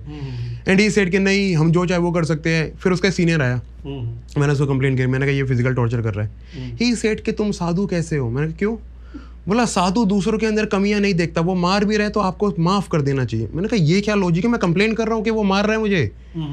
उसने इस तरह का लॉजिक दिया कि नहीं आप साधु ढंग के नहीं, क्योंकि आप दूसरे में कमियां देख रहे हो तो आपको कमियां नहीं देखनी चाहिए, मार खाते रहिए आप। मार खाते रहिए। और मैं एक पुलिस वाले के पास गया तो बहुत सीनियर, मदद मांगने के लिए कि भाई प्रोटेक्शन चाहिए डिवोटीज की। बोला तुमको अगर प्रोटेक्शन चाहिए तो तुम साधु क्यों बने हो, हमारा जो लेटर था फेंक दिया, जो कंप्लेंट लेटर था ऐसा बिहेव क्यों भाई, साधु क्या तुम्हारी प्रजा में नहीं आते, हम भी तो प्रजा में आते हैं ना, हमारी प्रोटेक्शन होना चाहिए ना। जो कानूनी प्रक्रिया है वो फॉलो कर रहे हैं, हम आपसे रिक्वेस्ट कर रहे हैं, तो आप ऐसे कैसे, साधु को सुरक्षा की जरूरत नहीं है, ये उनका स्टेटमेंट था। ऐसा इतना कुछ हमारे साथ हुआ। तो ये था और मैसेज ये था कि बिहार छोड़ दो। और वो अभी भी है कि अगर बिहार में रहो तो जान से मरवा देंगे, अभी भी ये धमकियां रेगुलर आती रहती है कि जान से मरवा देंगे, बिहार है कहीं से भी किसी भी डायरेक्शन से गोलियां चल सकती है। वाह गजब। तो वो वाला बताइए, वो वाला कांड क्या हुआ, बोतल वाला। और हाँ तो ये था कि बिहार में ना शराबबंदी है, तो अगर किसी के पास शराब पकड़ेगी तो आप नॉन अवेलेबल है। और जो मुझे मैसेज मिला हमारे शुभचिंतकों के द्वारा, उनको भी कुछ फॉल्स केस करने के लिए बोला जाता है। मैं नाम इसलिए नहीं ले रहा कि आपको पता कि वो उनके पीछे पड़ जाए। हाँ, तो उन्होंने बोला कि भाई आप, एक तो कुछ फॉल्स केस मेरे को बोला जा रहा है, एक आपके ऊपर ये आरोप लगाया जाएगा शराब आपके मंदिर में जहाँ भी आप रहते हो वहाँ पे शराब रखी जाएगी और अनलाइसेंस बंदूक कट्टा रखा जाएगा और फिर आपके ऊपर कुछ हो सकता है। फिर जब मुझे पता लगा तो मैं क्या कैसे करूँ, कैसे पहचानूँ, मंदिर में तो कितने भी लोग आते हैं। जांच करने के लिए कुछ तो व्यवस्था की हमने और थाने में लेटर दे दिया हाँ कि भाई ऐसा हो सकता है, ऐसा कुछ लोग ट्राई कर रहे हैं। आके आपके पास ही आएंगे, जब बोलेंगे ये मिला तो आपके पास। तो मैंने उनको बोल दिया, और ये वहाँ के जो भी लोकल जो सपोर्टर थे उनको भी बता दिया कि ऐसा कुछ होने वाला है। तो उन्होंने उस मामले को कंट्रोल कर लिया, उनको पता लग गया कि भाई हल्ला हो गया, तो वो काम नहीं हुआ। फिर इस तरह से प्रयास किया जा रहा मुझे पकड़वाने का, ताकि मैं भी खड़ा ना हूँ इनके लिए। और प्रेशर ये था, कंप्रोमाइज़ कर लो और चले जाओ। कॉम्प्रोमाइज मतलब क्या, ये थोड़ा समझाइए कि कुछ मत बोलो। कॉम्प्रोमाइज़ में मेरे जब तक स्टार्टिंग फेज था तब तक मुझे था चुप रहने के लिए। उसके बाद जब वो बीटिंग इंसिडेंट हो गया तो चीज़ें जो है वो सामने आ गई। तो उसके बाद था कि आप पटना मंदिर का ठेका आपने नहीं लिया है, जो इनका सेंटर चल रहा है उसका ठेका आपने नहीं लिया है, आप यहाँ से कहीं और चले जाइए। हमें भी नहीं बता रहे कहाँ जाए हम। नहीं, वो ऑफर देने को तैयार है। अच्छा वो ऑफर दे रहे हैं आपको, हम कहीं और रख देंगे, कहीं भी रख देंगे आपको हम। अच्छा, और तो आपको भी 24 लाख वाली गाड़ी दे देंगे। नहीं, गाड़ी वाला ऑफर नहीं। मैंने अभी पहले वो उनका ये था कि बस पहले यहाँ से हटाएं। हाँ, तो हटाने के लिए मतलब किसी सिटी में रख देंगे। जैसे हमारे को ये बोला गया कि आप you all 3 are brought up in Delhi, तो एक शहर में, कहीं और शहर में, दिल्ली, मुंबई, कहीं भी हम रख देंगे। हाँ, मॉल भी होता है। तो आपको यहाँ पे इतना समस्या नहीं आएगा आपको। और इवन हर कोई यही बोलता था कि हाँ हमारे पास, हम प्रोटेक्शन आपको शेल्टर दे देंगे, ऐसा झगड़ा वगड़ा नहीं होगा। तो वो उस तरह के ऑफर्स जो हैं वो उसके बाद शुरू हो गए। तो हमारे को यही था कि आप चले जाइए। मतलब इस्कॉन इस बात को रियलाइज कर रही है, जो उनके मेल्स में हमने देखा है, कि Krishna Kripadas is a very bad individual. ये उन्होंने कह दिया। उसका बेटा बहुत खराब व्यक्ति है। और ये थोड़ा सा मैं एनेक्डोट एक और शेयर कर दूं कि हमने दिल्ली के लोगों को एक दो, जो जब वीडियो बना तो अप्रोच किया गया कि अजीत जी आपने तो एक ही पक्ष दिखाया, आपने तो हमसे बात ही नहीं की।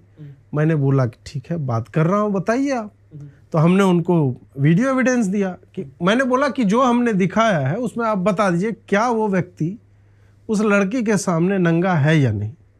बोले हाँ है।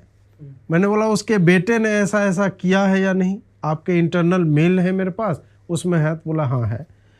मैंने बोला फिर एक्शन आप कैसे, मतलब आप मुझे जस्टिफाई कर दो ये लॉजिक कि 25 माला जो है वो जप के और वो जो है उसकी शुद्धि हो जाएगी। लॉजिक मुझे बता दो। मैं आध्यात्मिक दृष्टिकोण से भी देखना चाह रहा हूं कि 25 माला में प्रायश्चित यदि हो जाए तो ठीक है, 25 माला में प्रायश्चित, उसके बेटे का क्या, गंगा नहाने से क्या हो जाएगा, लॉजिक मुझे समझा दो। तो फिर वो अंततः मतलब इधर उधर की बातें करते, अंततः यही आया कि नहीं, अब क्या है ना कि वो उसने मंदिर बनवाया है। तो ये जब मैं सुना, मैं सही में बता रहा हूँ कि मैं बहुत शॉक्ड था। क्योंकि देखिए मेरा इस्कॉन से कोई लेना देना नहीं है। मैं इस्कॉन को खाली यही जानता हूँ, हरे कृष्णा करते हैं, धर्म प्रचार में लगे हुए हैं, हर जगह पे हैं लगे हुए। इसके बियॉन्ड मैं आज तक किसी मंदिर में नहीं गया हूँ। मतलब ऐसा नहीं है कि I am averse to it या आई हेट इट, मैं गया ही नहीं हूँ। जैसे मैं, मेरे घर के बगल में मंदिर है, मैं यहाँ जाता हूँ, बट इस्कॉन यहीं पे है, मतलब 20 मिनट की दूरी पे है, मैं नहीं गया। अभी हाल ही में इस्कॉन वालों ने मुझे आमंत्रित भी किया, बढ़िया पास भी दिया था कि आप आइए, दिल्ली में बहुत भव्य आयोजन होता है। मैं उसमें भी नहीं जा पाया, मेरे पास छोटा बच्चा है, वो भीड़ जो वर्ल्ड रिकॉर्ड बनाने वाली होती है, तो उसमें मैंने सोचा कि वो मैनेज नहीं हो पाएगा, तो मैं नहीं गया। उन्होंने अप्रोच किया, परंतु जब आप ये बात बोलते हो ना कि उसने मंदिर बनवाया, मतलब तुम्हारा मोटिवेशन पैसा है कि किसी ने मंदिर बनवा दिया, इस कारण से उसके व्यभिचार को भी सहन करेंगे, जबकि that person should have been banished for life. और ये शिला प्रभुपाद जी के उद्देश्य के बिल्कुल ऑपोजिट है। हाँ, जिस उद्देश्य से प्रभुपाद जी ने ये मंदिर बनाए हैं, संस्था बनाई है कि धर्म का प्रचार हो, लोग 4 नियम पालन करें। सबसे पहली कंडीशन है 4 नियम पालन, और ये उसी के बिल्कुल विपरीत है। 4 नियम में एक नियम यही तोड़ रहा है ना कि व्यभिचार करना। हाँ, वो चीज़ तो मना है ना। और व्यभिचार में भी स्तर होते हैं। हाँ, होने वाली बहू के साथ। एक है कि आपका मन भटक गया, आप विवाहित मान लो नहीं हो, तो हम समझ सकते हैं काम वासना लोगों में होती है, वो कहीं पे जाके होटल में कुछ कर रहा है इस तरह से। तुम्हारी होने वाली बहू है, तुम उसके उस पोजीशन का लाभ उठाना चाह रहे हो। ये तो एक स्कीमिंग क्रिमिनल माइंड का, जो संभवतः उसका इतिहास हो ऐसा करने का। यस, और उनकी रिकॉर्डिंग में दिखता है। It cannot be one individual case. ये तो हमारे पास एक उस लड़की ने इतना साहस दिखाया कि I am going to trap this bastard, I am sorry for that word, लेकिन मतलब कितना स्कीमिंग इंडिविजुअल है कि मेरे पास होटल है, होटल में मेरी सेटिंग है, वहाँ पे जाएंगे इस तरह से, और उस व्यक्ति को तुम कह रहे हो गंगा जी नहा लो। मतलब गंगा जी को तुमने इतना ट्रिवियलाइज कर दिया है कि वो रेपिस्ट और इनका मतलब ऐसे ही पाप धो, लेकिन नहाने से उसका पाप धुल जाएगा उसमें। सर सबसे बड़ी बात क्या है ना कि अगर कोई आम व्यक्ति पाप करता है ना, वो पाप माना जाता है, लेकिन कोई साधु को वेश में पाप करता है बिल्कुल, तो वो पाप नहीं है, वो तो बहुत बड़ा जघन्य कृत्य है, उसको महापातक से भी उसको बड़ा बोला जाता है। युधिष्ठिर ने यही तो व्यवस्था रखी थी ना कि शूद्र यदि पाप कर रहा है तो उसको मान लीजिए 1 वर्ष की का दंड मिलेगा, तो वैश्य को 2 वर्ष का, क्षत्रिय को 3 वर्ष का, ब्राह्मण को 4 वर्ष का, 4 गुना दंड जो है मिलना चाहिए। तो ये व्यवस्था है, और आप माला जपवा रहे हो उसके हिसाब से तो आप लोग को तो बोलता माला खाली देख लो, तुम्हारा सारा सिस्टम जो है सेट है, फिर वापस आ जाओ इस्कॉन में। वो तो हुआ नहीं। हमारे पास उससे आप कह लो 100 गुना से ज्यादा पनिशमेंट मिला है। मतलब जो क्रिमिनल है उसको तो केवल पटना से बाहर जाने के लिए बोला है, हम लोगों को पूरे इस्कॉन की सारी लीडरशिप पोजीशन से बाहर जाने के लिए बोला। नहीं, इसमें भी एक पॉइंट है, 2 चीज़ें आती है। 1 साल तक पहले तक 36 ब्रह्मचारी बाहर थे, क्योंकि अभी तो हमारे भी बाहर कर दिए, तो टोटल 50 ब्रह्मचारी है, 50 से ज़्यादा ही है। 50 ब्रह्मचारी को अभी पूरी तरह बाहर कर दिया। 1 साल से इन्होंने पूछा नहीं कि तुम जिंदा हो कि मर गए, ना इनका खा रहे हो कपड़े हैं या फिर आपके पास मेडिकल का एक्सपेंस है, कुछ नहीं, कहाँ रह रहे हो, कुछ नहीं पूछा, ना ही कोई सपोर्ट करा। बीच में 1 महीने के लिए करा, तो अभी 2 या 3 महीने पहले। 1 साल से कुछ नहीं पूछा। क्यों? क्योंकि चलो मेरे पास, मैं भागलपुर में हूँ, प्रोजी सुंदरपुर में, तो वहाँ से कहीं ना कहीं हम जो पटना में कांग्रीगेशन या कम्युनिटी हमसे कनेक्टेड है वो हमें सपोर्ट कर रही है थोड़ा, कि तुम लोगों को ऑलरेडी कोई सपोर्ट नहीं कर रहा, हमें दिख रहा है तो हम सपोर्ट करते हैं। अब इन्होंने वो ये भी बोला कि अब बैंक अकाउंट बंद करेंगे, तुम्हें साइनिंग उससे बैठेंगे ताकि तुम्हें वो सपोर्ट भी ना मिले, तुम पूरी तरह बर्बाद हो। तो बर्बाद करने के लिए पूरे तरीके से डिटेल में अंदर तक गया कि किसी भी सिचुएशन में ये लोग बिहार में ना टिके। बिहार नहीं, मतलब मर जाओ, हाँ मतलब मर जाओ, जिंदा मत रहो, कहने का मतलब यही है। मर चुके हैं हाँ, एक तरह से। क्यों? क्योंकि तुमने गलत के खिलाफ आवाज उठाई है। उसमें आपने लास्ट वाला वीडियो मैंने आपको देखा था जिसमें आपने वो रेपुटेशन का काफी पॉइंट्स लिखे थे, अभी निकालने के उसमें उन्होंने राइटिंग में दोबारा दिया है कि तुम्हारी वजह से इस्कॉन का रेपो खराब हुआ है। मेरा पॉइंट है, फिर ऐसे व्यक्ति को लीडरशिप पोजीशन पर रखा है क्यों जो रेपो खराब करवा रहा है तुम्हारा?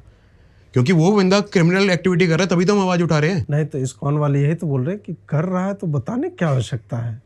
उसने मंदिर बनवा दिया, आप बात नहीं समझ, आप मंदिर बनवा दोगे, आप 25 करोड़ रुपया दोगे? नहीं दोगे ना। तो उन्होंने मंदिर बनवाया है, और मंदिर में जो करे उनका मंदिर है, पर्सनल मंदिर है। अभी पूरा परिवार पेंट हाउस में रह रहा है, मंदिर तो के वही पेंट हाउस, शर्ट हाउस जो है उनको बनाना, और शर्ट उतार के वो क्या कर रहे थे वो भी हमें दिखा है। एक चीज़ और है कि जैसे फॉर एग्जांपल कि मेरे को मार पड़ी, मैं रो रहा हूँ, और मैं रोते वक्त बोल रहा हूँ आपको, आप हीरो के चेहरे में, मुझे उसने मारा, उसे दंड दीजिए। शांत रहो, विनम्रता से बोलो, वैष्णव एटिकेट फॉलो करो। तुम बहुत गुस्से में बोल रहे हो, हम्बल होना चाहिए तुम्हें हम्बल होना चाहिए। वो देखो कितना विनम्र है, हालांकि लड़की का वो करके आया, हाँ, कितना विनम्र है, कितना विनम्र है, कितना आराम से बोल रहा है। मुझे बड़ा गुस्सा है, मैं क्या, वो क्या करके आया आपको पता है ना, वो विनम्र है, वो विनम्र है। और हमारे भक्तों को मारा गया, वैष्णव अपराध, वो शास्त्रों में लिखा है। चैतन्य महाप्रभु की जो हम परंपरा फॉलो करते हैं, नित्यानंद प्रभु को किसी ने मारा, चैतन्य महाप्रभु के टीचिंग में था कि अहिंसा, मारना ही नहीं किसी को, प्रेम करना है बस। उन्होंने सुदर्शन को बुला लिया, भगवान विष्णु का अवतार है। तो नित्यानंद प्रभु बोले कि भाई ऐसा क्यों, ऐसा क्यों?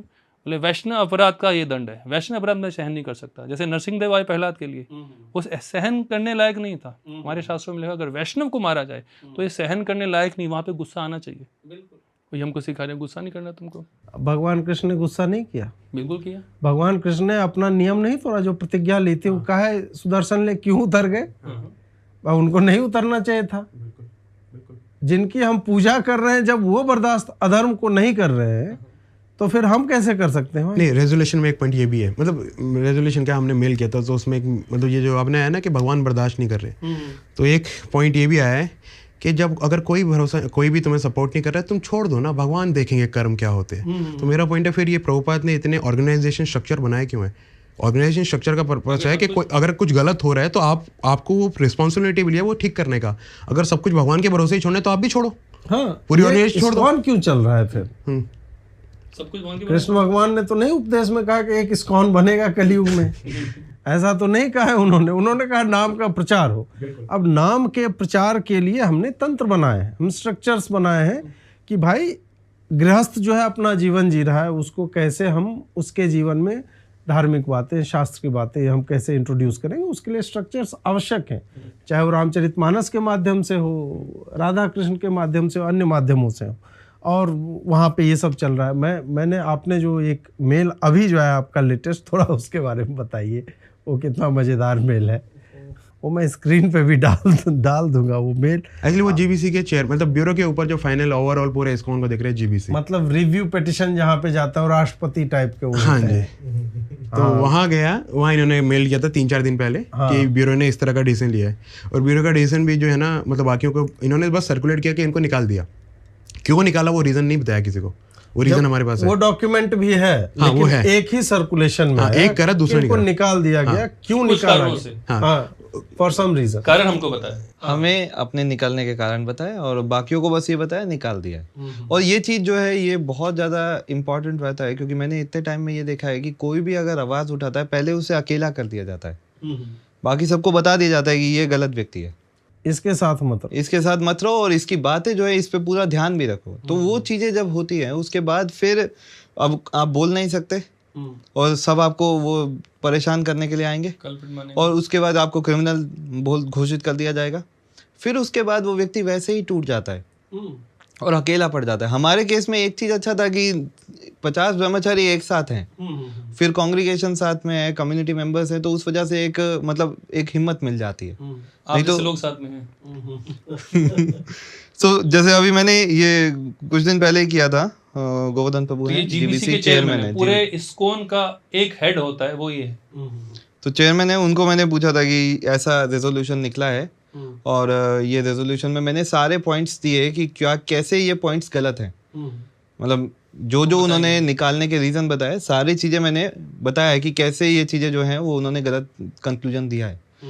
तो उन्होंने बोला कि सही बात है, आपको अच्छा लगा, मेरे को आपने अप्रोच किया एंड आप बहुत दुखी हो, लेकिन आपको ये समझना है कि दूसरी पार्टी भी दुखी है, बहुत ज्यादा दुखी है। हाँ, कृष्ण कृपा भी दुखी है। वो भी दुखी है और उन्होंने भी हमें अप्रोच किया है। अच्छा।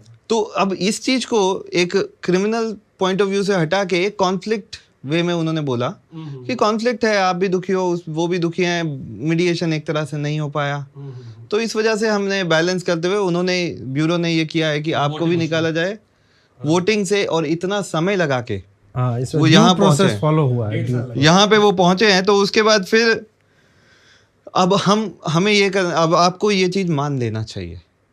तो अब ये रेजोल्यूशन जो है भगवान के हाथ में छोड़ दीजिए। हाँ, भगवान के हाथ में छोड़ दीजिए। भगवान जो है वो आपको भी राह दिखाएंगे और उनको भी दिखाएंगे, और उनको अपने कर्मों का सजा मिलेगा, और आप जो है अब इसे मान लीजिए। तो अगर आप ये बेसिकली देखेंगे तो उस हिसाब से अगर कोर्ट सिस्टम चले तो समाज का होना तो ही नहीं चाहिए फिर। समाज का तो चीजें ही मतलब क्रिमिनल भी दुखी है, हाँ, बहुत क्रिमिनल ज्यादा दुखी नहीं, उसको दुखी नहीं करना, तुमको सुखी कर दे, उसको दुखी कर, दोनों को सुखी करना है उनको। तो दोनों को बैलेंस कर दिया उन्होंने। और पॉइंट है कि हम लोग ऐसे नहीं कि कहीं बहुत ज़्यादा एक साथ वो है, नहीं, हम लोग ठीक है, आपकी डिसीजन हम मानते हैं, हम आपका बहुत रिस्पेक्ट भी करते हैं, आप बड़ी पोजीशन पे है, सब कुछ है, प्रॉपर रिस्पेक्ट करते हैं, लेकिन ये डिसीजन तब नहीं आना चाहिए जब हमने जस्टिस के लिए आवाज़ उठाई। आप अलग से कुछ भी बोलेंगे, हम प्रॉपर रिस्पेक्ट भी करेंगे, प्रणाम भी करेंगे, जो आप बोलेंगे मानेंगे, लेकिन जब जस्टिस के लिए आवाज़ उठाइए तब उस वक्त जस्टिस होना चाहिए।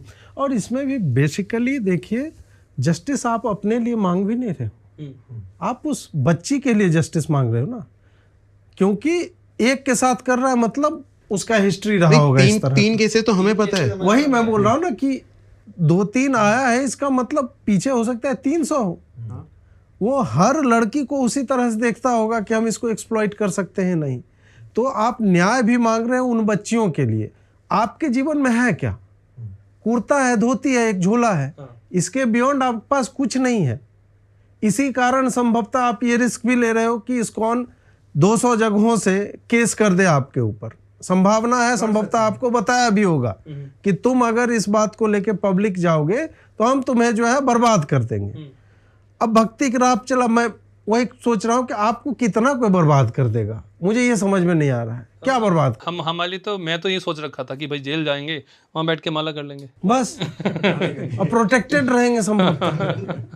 लेकिन बिहार जेल में मत जाइएगा फिर, वो वहाँ सेटिंग प्रॉपर हो जाएगी ना उन लोगों की। हाँ, तो इस तरह से भी हो सकता है प्रताड़ित करने की चेष्टा की जाए आप लोग को। इतना नहीं सोचा था कि इतना ज़्यादा बेकार तरीके का रेजोल्यूशन आएगा। जिस तरह का रेजोल्यूशन है, और वो भी रिटर्न में। रिटर्न में एक होता है कि कह दिया जाए, करे भगवान पे छोड़ दो, क्यों करना, वो भी परेशान है, तुम भी। आदमी लिख कैसे सकता है ये अपने करेक्ट सेंसेस में, कैसे ये लिख सकता है इस देखिए तरह का? सर, और हाँ पॉइंट ये है कि 30 करोड़ की प्रॉपर्टी के पेपर क्रिएशन के बाद आज के हमने दिए उनको, ये कम है, प्रूफ दिए, ये कम है, ऐसे नहीं कि ये बहुत ज्यादा, ये बहुत कम हमने है। प्रूफ दिए, हमारे खिलाफ कोई प्रूफ नहीं है तो भी हमको ये इक्वल कैसे मान रहे हैं? हमको भी एक तरह क्रिमिनल दिखा रहे हैं भाई। हम कैरेक्टर का तो आपको पता है, 30 करोड़ की प्रॉपर्टी की हमको लेनी है, हम तो इसको उनको दिलवाना चाहते हैं भाई, तुम्हारी प्रॉपर्टी उस व्यक्ति ने ली है। लोगों ने डोनेशन दिया, किस लिए दिया? उस डोनेशन के पैसे से इसकी पर्सनल प्रॉपर्टी जो है ये खरीद रहा है, हाईवे के बगल में इधर उधर वो भी आ रहा है। इसके अलावा इसके डुप्लेक्स वगैरह इन्होंने 2024 में परचेज किया है, फ्लैट लिया है, उसके पेपर वगैरह सब कुछ है। और सिर्फ इसके नहीं, जो इसको प्रोटेक्ट करने के लिए उनको भी पहुंचा है। तो पॉइंट मेरा ये कि मेन है कि पब्लिक जो है वो ऐसा तो है नहीं कि सड़क पे पैसे पड़े वहां से उठा के दान करती है, तो मेहनत करके कमा रहे हैं और वो कांड करने में और कांड छुपाने में लगाए जा रहे हैं। सबसे बड़ा पॉइंट मेन डोनेशन जो है वो इन चीजों में लग रहा है, और ऊपर से जब अगर आप आवाज उठाते हैं तो आपको बर्बाद करने में भी वही डोनेशन लग रहा है। हाँ। तो पूरे तरीके से आपको भी बर्बाद करेंगे। और ऊपर से कोई भी मंदिर में जाता है, मंदिर में वो भगवान का शेल्टर लेने के लिए जाता है, वहां पे अगर ये एक्सप्लॉयटेशन और चाइल्ड अब्यूज वगैरह होगा तो सेफ्टी कहाँ होगी? और जिसके पेरेंट्स ने तुम्हें डोनेट किया है उसी पैसे का यूज तुम उस बच्ची के अपराधियों को बचाने में लगा रहे हो। चाहे तुम पुलिस को पैसे खिला रहे हो, चाहे जुडिशरी को खिला रहे हो, चाहे तुम मीडिया को खिला रहे हो। मीडिया भी बहुत मैनेज बने, तो इस तरह की बात पे तो मीडिया गिद्ध की तरह नोचती है। रोजी, जिस दिन ये हुआ है, हाँ, उस दिन बहुत सारे मीडिया चैनल पे ये बाइट्स आई। हाँ, उस तक मैं ही था, क्योंकि मैं उस वक्त तक मैनेज नहीं हुआ होगा ना मीडिया। नहीं, उस वक्त हुआ क्या, पुलिस ने अरेस्ट कर लिया। हाँ, और ये हुआ एकदम शाम के 7 बजे के आसपास, 7 साढ़े 7। तो काफ़ी लोगों को बात फैली कि मारकुटाई होगी, बहुत बड़े लेवल पे मारा जा रहा है, ये हो रहा है। तो सब लोग एकदम से थाने में आ गए। तो डिवोटीज को ऑब्वियसली सारे लोग जेल में थे। उस टाइम पे मेरे पास कोई सॉल्यूशन नहीं था उनको बाहर निकालने का, तो मैंने मीडिया बाइट दिया, क्योंकि अगर मैं नहीं देता तो पूरी रात पुलिस मारती। तो मीडिया बाइट दिया ताकि थोड़ा सा एक मतलब उनको डर लगे, एक प्रेशर टाइप का उधर से। हाँ, वहाँ से बाहर निकले, मतलब रात को जो भी था 12:30-1 बजे के आसपास बाहर निकले। सब कुछ हुआ 2 दिन के अंदर, सारे मीडिया चैनल से सब कुछ खत्म। और मुझे उम्मीद है कि जस्ट आपने वीडियो डाला, हो सकता है आपको भी वीडियो डाउन करने के लिए बोला गया हो या प्रेशर। हाँ, दूसरा पक्ष आपने नहीं दिखाया इस टाइप से, तो वो मुझे पता है कि सटल थ्रेट्स क्या होते हैं। और मुझे ऐसे लोग धमका सकते नहीं, संभवतः इसलिए धमकाया नहीं उन्होंने स्पष्ट शब्दों में, क्योंकि मैं यहाँ पे बैठा हुआ हूँ। उनको ये कन्फ्यूजन हो सकता हो कि मैं बहुत ज़्यादा कनेक्टेड हूँ, तो बढ़िया ही कन्फ्यूजन भी रहता है, ठीक ही काम कर जाता है अपने लिए। इस कारण नहीं कहा होगा, नहीं तो वो सीधा कहते कि हम जो आपके ऊपर मानहानि का दबाव। नहीं, धमकाना एक अलग होता है और पैसे देके वीडियो डाउन कराने का अलग होता है। वो भी हुआ है, वो भी बिहार में हुआ है, बहुत जगह हुआ है। कुछ भक्तों ने, मतलब इस्कॉन के कनेक्टेड कम्युनिटी ने भी वीडियोस बनाए थे, उनको भी धमकियां आ गई, उनके वीडियो डाउन हो गए। वो तो आएगा ही कि तुम्हारा यूट्यूब चैनल बंद करवा देंगे, तुम्हारा ये करवा देंगे, वो करवा देंगे, इस तरह का। तो वो चीज़ को मैंने, ऐसी कौन संस्था करती है? अगर आध्यात्मिक संस्था है, प्योर संस्था है, तो सत्य तो सामने आना चाहिए, सवाल तो पूछना चाहिए। संस्था देखा जाए तो प्रभुपाद का जो इंटेंशन था बहुत नीट एंड क्लीन था, लेकिन अभी कुछ लोगों ने, इंडिविजुअल ने उसको कहीं ना कहीं हाईजैक करने का ट्राई किया है, और वो काफ़ी हद तक हमें दिख भी रहा है कितना हद तक हाईजैक हो चुका है, वो दिख रहा है। हम यही चाहते हैं कि गलत लोग लीडरशिप पोजीशन से हटे, हमारा कोई उद्देश्य नहीं है। हमको तो निकालने कुछ करें, हमें पता नहीं क्या होगा, जो भी होगा, बट जो लोग हैं इस्कॉन में वो देख सकें कि कौन गलत है कौन सही है, और गलत लोगों को सपोर्ट ना मिले। अगर आप आवाज़ नहीं उठाओगे, कल को ये सब कुछ आपके साथ होने वाला है, आपके बच्चों के साथ होने वाला है। आप जो दान दे रहे हो वो दान कहाँ लग रहा है आप देख लीजिए, वही सोच समझ के आप दान दीजिए। और पॉइंट है कि जब यह हुआ, ये केस पूरे मतलब इंडिया में सर्कुलेट हुआ है, इंडिया के बाहर भी इस्कॉन कम्युनिटी हर जगह हुआ है, इंडिया के बाहर हर एक जगह। कई लोग डर के मारे सामने नहीं है कि तुम्हारे साथ साथ हम भी लिपट जाएंगे, मतलब तुम्हें बचाने आएंगे तो हमें भी टारगेट कर दिया जाएगा। और ये 1 साल तक लटकाया क्यों गया? ताकि मामला ठंडा हो जाए। अभी रिजल्ट दिया है, और रिजल्ट भी राइटिंग में क्या दिया है कि तुमने बड़े बड़े प्रोग्राम करे, मतलब प्रचार के लिए हमने अपना जीवन दिया। क्या क्या पनिशमेंट दिया? पढ़ मैं सकते हो? मतलब 4-5-6 पॉइंट है, तो इसमें मैं कहूँगा 6 पॉइंट से पूरे अगर कवर अप हो। हाँ, नहीं पूरा आप बताइए, इसको थोड़ा डिटेल में बताइए कि दंड पहला में पॉइंट आपको। हाँ, तो रिजोल्यूशन जो मेरे को मिला, एक्चुअली 2 तरह के रिजोल्यूशन अभी पास हुए हैं। एक पटना के बारे में स्टेटमेंट, तो उसमें ज़्यादा कुछ नहीं लिखा है, बस ये है कि उन्होंने ये लिखा है कि कृष्ण के प्रदास उन्होंने बहुत इनवैल्यूएबल कंट्रीब्यूशन किया है, और उन्होंने लेकिन अभी कुछ सिचुएशन के हिसाब से उनको 5 साल के लिए मंदिर से बाहर जाने को बोला जा रहा है। फिर उसके बाद उन्होंने हमारे लिए बोला कि हमने जो है वो मंदिर मतलब इस्कॉन को लाइफ दिया शिला प्रभुपाद के मिशन के लिए, लेकिन इन्होंने भी गड़बड़ किया, इनको भी बाहर निकाला जा रहा है और जोनल टीम को भी 3 साल के लिए निकाला जा रहा है। जोनल टीम में पटना से। हाँ सिर्फ और पटना सिर्फ पटना से। उनको सिर्फ पटना से, और इनको पटना से, भागलपुर से, मेरे को भागलपुर से, बाकी इस्कॉन की किसी जितनी भी पोजीशन इस्कॉन में लीडरशिप पोजीशन बात लीडरशिप की नहीं है, बात यह है कि उस पोजीशन की वजह से ये जो 1 साल से ये लोग जो पूरा एकदम मतलब इनके पास हर चीज़ का क्राइसिस था, ना प्रसाद था, ना रहने की जगह, तो हम वो कहीं ना कहीं सपोर्ट कर पा रहे थे। तो अब ये है कि इनको वो सपोर्ट भी ना मिले, तो मेन रीज़न ये था। और इधर से जाने को इसलिए ताकि कम्युनिटी का सपोर्ट भी हट जाए, तो कम्युनिटी भी सपोर्ट नहीं करेगा, फिर कहीं भी है तो उसको प्रताड़ित किया जा सकता है कि तुमने गलती की थी इसलिए तुम्हें यहाँ भेजा गया है। तो पहला तो यही है कि मैंने ब्यूरो का बात नहीं माना, और जो कॉम्पिटेंट अथॉरिटीज है जो मेरे ऊपर हैं, कृष्ण के पादास, जोनल टीम, देवकीनंदन जी, उनका बात नहीं माना। तो उनका बात वही था कि कांड छुपाने हैं, तो वो मैं से नहीं हुआ, तो इसलिए ये पहला रीज़न उन्होंने दिया है। और ब्यूरो ने मेरे को एक्चुअली फरवरी में हमें बोल दिया था कि आप 1 साल के लिए चले जाइए। एक्चुअली एक चीज़ और होती है कि जैसे उन्होंने रेजोल्यूशन निकाल दिया, अब उन्होंने उनके लिए, कृष्ण के पादास के लिए भी निकाला था और जोनल टीम के लिए, कि वो लोग जोनल टीम रहेंगे लेकिन कृष्ण के पादास हटेंगे 1 साल के लिए, और जो चाइल्ड अब्यूजर्स हैं वो हटेंगे। हमारे यहाँ रहने से सबसे बड़ा दिक्कत क्या है कि न्यूज़ आ जाता है कि मंदिर में वो लोग रह रहे हैं, अब मैं फिर मेल कर दूंगा कि ये लोग अभी भी यहाँ पे हैं और ये प्रूफ है, आप देख लीजिए। हाँ। मतलब तो अब क्या है जो कि बोला वो फॉलो नहीं हो रहा है। एग्जैक्टली तो इस वजह से उनका है कि आप यहाँ पे हमें परेशान कर रहे हैं, तो आप बार बार, और इस मेल की वजह से भी मेरे को बोला है कि आपने एक तो जैसे ये जो टेम्पल मैनेजमेंट कमेटी बनी वो एक्चुअली देवकीनंदन जी ने बनाई थी अपने नीचे के लोगों को लेके जो उनके सुनते हैं, तो ताकि अब क्या होगी ये बोल सके कि हमने चेंज कर दिया और काम वही चलता रहेगा बीच बीच में। तो अब क्या हुआ है कि मैंने उनका कंप्लेन किया है, तो बोला कि उन लोगों को आपने क्रिटिसाइज किया है और उनका इमेज खराब किया है।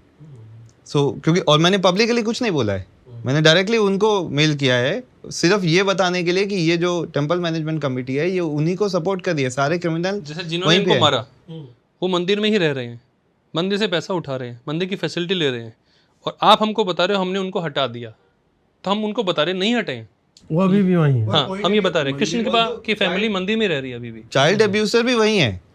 तो उनका है कि आप बार बार हमें मेल कर रहे हो, आप उनको क्रिटिसाइज कर रहे हो टेम्पल मैनेजमेंट कमेटी। चलो हमने तो सिर्फ ये प्रूफ दिया कि वो लोग टेम्पल में अवेलेबल है, तो आपने उन्होंने रेजोल्यूशन निकाला, उसके बावजूद वो हटे नहीं, टेम्पल के अंदर है, और इसके प्रूफ एविडेंस ऑडियो वीडियोस हम लोग दे रहे हैं। कई लाइफ मेंबर, जैसे एक लाइफ मेंबर है हमारे, मतलब वो लाइफ मेंबर तब बने थे जब हम लोग पैदा भी नहीं हुए होंगे, वो इतने पहले के, वो हमारे फेवर में खड़े हुए। उन्होंने मेल डाला कि ये नया टीएमसी बना है, ये 4 महीने के अंदर 1.5 करोड़ से ज़्यादा की बगलिंग कर चुका है, 1.5 करोड़ से ज़्यादा की बगलिंग अभी कर चुका है, और उसके प्रूफ दे दिए, एविडेंस दे दिए कि ये जो आपका टीएमसी जिसको जो आप लेके आए हो कि ये ईमानदार हो गए, इन्होंने इतना करप्शन कर दिया, आते के साथ ही क्रिमिनल को ये बचा रहे हैं, पैसा ये स्कैम कर रहे हैं, सब कुछ कर रहे हैं। तो उसमें कह रहे कि मेरे पास वो एक है, उसका भी एक प्रूफ है जिसमें वो मेरे को कह रहे कि नहीं तुमने ही उनको बताया होगा, नहीं तो उनको मंदिर के बारे में क्या पता, उनको कैसे पता लगा कि क्या हो रहा है। मतलब क्या है ये, जो पहले टीम थी वो भी करप्ट है, जो अभी आ रही है वो क्रिमिनल को बचा रही है, उन्होंने ही तो रखा है। एग्जैक्टली, वो अपने प्रॉक्सीज वहाँ पे रखे हुए हैं। तो इसको उनका, और मेल करने से उनको मैंने मेल किया है, तो उसके लिए मेरे को बोला गया कि आपने लीडर्स का कैरेक्टर असैसिनेशन किया है। ओह भाई। और उसमें कैरेक्टर असैसिनेशन में क्या था, जो जैसे जोनल टीम है, अब एक जो जोनल टीम में है देवकीनंदन है, भक्ति पुरुषोत्तम स्वामी है, नारू गोपाल है, इनका इंटरनल रिपोर्ट्स हैं, ब्यूरो ने वो रिपोर्ट निकाला है, दे वर फाउंड गिल्टी, उसके बाद उनको सजा दिया है। 10 साल तक किसी लीडरशिप पोजीशन पे नहीं रह सकते, नारू गोपाल जी को सजा दिया गया है, और 2 साल बाद इनको लीडर बना दिया गया, और वो हमारे सिर पे कूद रहे हैं बिहार में, जो कि चाइल्ड अब्यूज कर चुके हैं, करप्शन कर चुके हैं। तो ये क्वेश्चन पूछना कि इनके खिलाफ ये रिपोर्ट्स हैं, और जैसे भक्ति पुरुषोत्तम स्वामी, उनका तो इन्वेस्टिगेशन ही अभी पूरा नहीं हो पा रहा। उनकी 6 इन्वेस्टिगेशन हो चुकी है। इन्वेस्टिगेशन में कंक्लूजन में ये क्या आता है, अब जैसे कोई अगर क्रिमिनल चीज उन्होंने किया है तो उसमें भी ये ब्यूरो का जस्टिफिकेशन आता है कि इनका इंटेंशन सही था। अब जैसे फॉल्स साइन करके बैंक से 25 लाख रुपए ले लिए। फॉल्स साइन किसका? ब्यूरो के चेयरमैन का। वो कभी चेयरमैन बने ही नहीं, भक्ति पुरुषोत्तम स्वामी कभी चेयरमैन बने, खुद चेयरमैन वो ब्यूरो का वो लिया लेटर पैड, उस पर साइन किया चेयरमैन का, और बैंक, इंडियन बैंक को ही मतलब धोखा दे दिया, वहीं से 25 लाख का लोन लेके गायब कर लिया। 2 पैन कार्ड है, ये भी इलीगल है। तो सब कुछ चल रहा है मतलब। और ये ऐसे लोगों के खिलाफ हम बोल रहे हैं कि ये हमारे ऊपर क्यों बैठे हैं, ये डिसीजन क्यों ले रहे हैं, ये टीएमसी सिलेक्शन क्यों कर रहे हैं, हम ये बोल रहे हैं और ये हमारी गलती है। और इस्कॉन का रेपुटेशन खराब हुआ है, सो वो भी हमारी वजह से हुआ है। जो क्रिमिनल एक्टिविटीज हो रही है उनसे नहीं हुआ है। वो तो छुपी हुई थी ना, तो आपने एक्सपोज कर दिया, तो आप ही मेन। लेकिन अब मेरा भी उसमें ये क्वेश्चन था कि पब्लिक मीटिंग तो हुआ ही था, सबने देखा ही था, लेकिन फिर भी ये है कि आप मीडिया में क्यों गए? आपको मर जाना चाहिए था, आपको ये बोलना चाहिए था कि मेरी गलती है इसलिए मैं पिट रहा हूँ। सबसे पहले भक्ति पुरुषोत्तम महाराज आए, इनके जब ये इनको पीट दिया गया, वो आए तो मैं गया वहाँ पे मिलने के लिए। बोले सबसे पहले बोले कि सबसे बड़ी गलती इसकी है, ये मीडिया में क्यों बोला? मैं क्या प्रभु महाराज जी, उन्होंने भक्तों को मारा। बोला वो इतनी बड़ी गलती नहीं है। अच्छा जी, ये बात बोली। फिर बोली आपको सबके सामने माफ़ी मांगनी मीडिया में कि आपने कृष्ण कृपा को गलत, मतलब जो मैंने बोला मैंने उसके बारे में बताया कि भाई ये किसी लड़की के साथ ऐसा मिला है और उसका वीडियो सर्कुलेट हो रहा है। सब झूठ है, तुम माफ़ी मांगोगे। मेरा पॉइंट है कि मैं सबके सामने माफी मांग भी लूँ, वीडियो तो ऑलरेडी मीडिया में है। ये लॉजिक कैसे बनेगा? ये सबसे पहले बोला गया, तो वहां से हमने बायकॉट्स करना शुरू किया कि भाई ये लीडर ऐसे खतरनाक लीडर है। हम सोच रहे थे ये चीज़ सामने की, अब तो ये लोग सच में देखेंगे कितने गलत लोग हैं, सब लोग हमको कम से कम बचाएंगे, सपोर्ट कर देंगे, बचाएंगे कम से कम। भाई ये तो शैतान की तरह आ गए, बिल्कुल गिद्ध की तरह, मतलब नोच लो, मतलब ऐसा बिहेव कर रहे थे। अब जैसे हमारे को उन्होंने पूछा नहीं कि तुम जिंदा हो या मर गए 1 साल से। अब कम्युनिटी है तो कम्युनिटी का ये रहता है कि जो जैसे जन्माष्टमी है, रथ यात्रा है, वो फेस्टिवल तो मनाए जाने चाहिए, भगवान की भक्ति तो होनी चाहिए। अक्टूबर 2024 से लेकर अभी रेजोल्यूशन आया है सितंबर में 2025, 1 साल बाद, 11 महीने बाद। उस तब तक के लिए हमारे को कोई डायरेक्टिव नहीं दिया गया सिवाय इसके कि तुम छोड़ के चले जाओ। उसमें भी मैंने ये रिप्लाई किया था कि आप हमें जो हमने कंप्लेन किया है उसको प्रोसेस करके रेजोल्यूशन दे दीजिए। अब तब तक के लिए जो हमने प्रोग्राम किए, और प्रोग्राम में भी मैंने ऐसा नहीं किया कि मतलब खुद अपना पास पैसा रखा हो, इस्कॉन के अकाउंट में आया, उसका जैसे स्पेंड होता है वैसे पूरा रिपोर्ट है, उस तरीके से स्पेंड किया, और वो क्रिमिनल एक्टिविटी की तरह दिखाया गया कि आपने बड़े बड़े प्रोग्राम किए जिस वजह से हम आपको निकाल रहे हैं। लोगों में कंफ्यूजन पैदा हुआ। नहीं, हमारे पास अपने पर्सनल ना बैंक अकाउंट है ना कुछ है, कुछ भी नहीं है। लेकिन हम जो भी हम डोनेशन लेंगे, क्योंकि सामने वाला भी अगर डोनेशन दे रहा है तो कहीं पे तो देगा ना, हाँ रिसिप्ट लेगा कुछ ना कुछ, एटीसी टाइप का, राइट, एटीसी वगैरह। तो वो हम लोगों ने प्रॉपर इस्कॉन के अकाउंट में लिया है, सब कुछ इस्कॉन के अकाउंट में हो रहा है। तो यहाँ पे रेजोल्यूशन में लगा कि नहीं, इस्कॉन भागलपुर के अकाउंट का मिसयूज हुआ है। मिसयूज क्या हुआ है? फंड ले लिया, दान ले लिया आपने उसमें। और अगर कोई शुरू में तो हम वो भी नहीं कर पाते, किसी और संस्था से, जैसे आप लोग खड़े हो गए, ऐसे एक संस्था हमारे लिए खड़ी हो गई, आप किसी और संस्था की मदद लिए, हाँ 3 संस्थाओं ने मदद किया, वो भी नहीं करना, इस्कॉन से मदद भी लेनी है, मतलब क्या मर जाए। वही तो, आप कुछ मत करो, आपको चोटें लगी आप मरो, आपको प्रसाद ना मिले आप मरो, बस आप मर जाओ, जिंदा मत रहो। मतलब ये एक कहीं ना कहीं इनका नैरेटिव था जिस तरीके से था। अब सोचिए कि जो नए लोग आएंगे मंदिर में, इस्कॉन में ब्रह्मचारी बनना चाहेंगे, उनको क्या मैसेज मिलेगा कि भाई क्या होने वाला है हमारे साथ? जब उनको सच्चाई सामने आएगी वो क्या करेंगे? और एक और पॉइंट अगले वाला रेपुटेशन के बाद, वो लास्ट वाला है, along with his associate publicly leveling false criminal allegation before various authority including a court of law against Bhakti Purushottam Swami and others. ये केस हमने किया ही नहीं है। Through words and action causing damage of ISKCON reputation. तो हमने प्रचार करा, big programmes करे, उससे ISKCON का रेपुटेशन खराब हुआ है। मतलब मुझे तो यही लग रहा है जिस तरीके से बोला है। या फिर आपकी वीडियो आई है जो 1 साल पहले आई थी, बट पॉइंट मेरा ये, जो आपकी भी वीडियो आई है उससे पहले का भी जो ब्यूरो के सेक्रेटरी है उनका हमारे पास पूरा व्हाट्सएप चैट है, वो एक ब्रह्मचारी के साथ चैट है उनका, जिसमें कह रहा है कि हमने रेजोल्यूशन, मतलब टीम हो गई, सारा का सारा इन्वेस्टिगेशन हो गया, बस रिपोर्ट आने वाली है, कभी भी आ सकती है। उनकी रिपोर्ट से आने से जस्ट 2 दिन पहले आपकी वीडियो आ गई, फिर वो रिपोर्ट 1 साल तक। अच्छा, मेरे वीडियो के बाद ये प्रभाव पड़ा हाँ। कि तुरंत कुछ मत करो, मीडिया में शायद इशू बन जाएगा, ठंडा करो मामले को, दबा दो, बिल्कुल तो दबा दो। 1 साल तक चला, और बार बार वो जब भी जितनी बार भी हमारा इंटरेक्शन हो ब्यूरो के साथ, वो एक ही चीज़ बड़ी कॉमन थी कि अजीत भारती जी के पास सारे के सारे डॉक्यूमेंट्स कैसे पहुँचे। मैंने कहा उनके भी लिंक होंगे कहीं, भाई जर्नलिस्ट है। हाँ भाई, हम तो 50 लोगों से हम कंफर्म करेंगे ना, मैं हमारे पास कहीं से भी आया तो हम तो भाई खोदेंगे इधर उधर से। हम जहाँ ऐसा थोड़ा है कि मैं 3 ही लोगों को जानता हूँ, मैं तो और भी लोगों को जानता हूँगा जो इस कैमरे के फ्रेम में नहीं आते हैं। तो वो तो मेरा जर्नलिस्टिक वो तो एंडेवर है, वो मैंने खोद करके निकाला, जरूरी आओ नहीं तो साबित कर दे कि मैंने आप लोगों से लिया, और अगर लिया भी है तो डॉक्यूमेंट गलत है ये साबित कर दे। आपका इंटेंट ये होना चाहिए कि नहीं गलत डॉक्यूमेंट अजीत भारती ने कैसे दिखा दिया, केस कर दो मेरे ऊपर केस कर दो इस्कॉन वालों कि मैंने गलत डॉक्यूमेंट दिखा दिया। उसके बाद पता चल जाएगा कि सही डॉक्यूमेंट, फिर आ जाएगा सामने, हम भी थोड़ा सा फॉरेंसिक एक्सपर्ट हम भी बन जाएंगे, हो जाएगा। तो ये भी करके देख लीजिए आप लोग, और नहीं तो सही बात बता दो ना, मैं झूठा हूँ, ये सब झूठे हैं, सही बात जो है वो बता दीजिए। तो इतने एविडेंस होने के बावजूद भी बस जस्टिस नहीं देना, वो एक लॉबी भक्ति पुरुषोत्तम स्वामी, नारू गोपाल, देवकीनंदन दास, उसके अलावा कुछ और लोग जो ब्यूरो में सपोर्ट कर रहे हैं, मतलब इतना कुछ होने के बाद मतलब ये राइटिंग में मिला है हमें, मैं खुद इमेजिन था ये राइटिंग में मिला है। ऐसा नहीं है कि ये एक केस है, ब्यूरो की हिस्ट्री जैसे मैंने बात की कि नारू गोपाल जी को सजा हुई है, पुलिस इन्वेस्टिगेशन हो गया, 10 साल की सजा मिली है, किसी लीडरशिप पोजीशन पे नहीं रह सकते ये, और 2 साल में ही 3 साल में उसको लीडरशिप पोजीशन मिल गई। वो इसीलिए जो विक्टिम है उसको इसीलिए साइड किया जाता है ताकि वो दोबारा बोल ना सके कि इसको क्यों पोजीशन दिया। अब जैसे आपका वीडियो आया तो 1 साल तक उन्होंने ये वेट किया कि ये लोग खुद ही छोड़ दे तो अच्छा है। उस 1 साल में कॉम्प्रोमाइज का बहुत ट्राई किया गया, बहुत, मतलब उसके लिए कई मेल्स काफी कुछ है जिसके लिए मैं प्रेशर को भी रहने दो, आप भी रह जाओ, दोनों रह जाओ। मुझे 50 करोड़ दे दीजिए, मैं एक मंदिर बनवा दूंगा इस्कॉन का बेगूसराय में। 50 करोड़ दे दो इस्कॉन वालों, मैं इन लोगों का वीडियो हटा दूंगा मैं मंदिर भी तुम्हारे नाम का बनवा दूंगा। अगर मतलब यही करने पे आप लोग आ गए हो कि एक बच्ची के लिए या कई बच्चियों के लिए जो इस तरह से प्रताड़ित होती हैं उसको न्याय दिलवाने की जगह आप मनी पावर का, आपका जो सत्ता से आपको यदि संरक्षण मिला हुआ है, पुलिस का, कोर्ट्स का, वकील जो है कॉम्प्रोमाइज करवा रहे हो, यही करना है तो फिर खुल करके करो ना यार, इतना क्यों।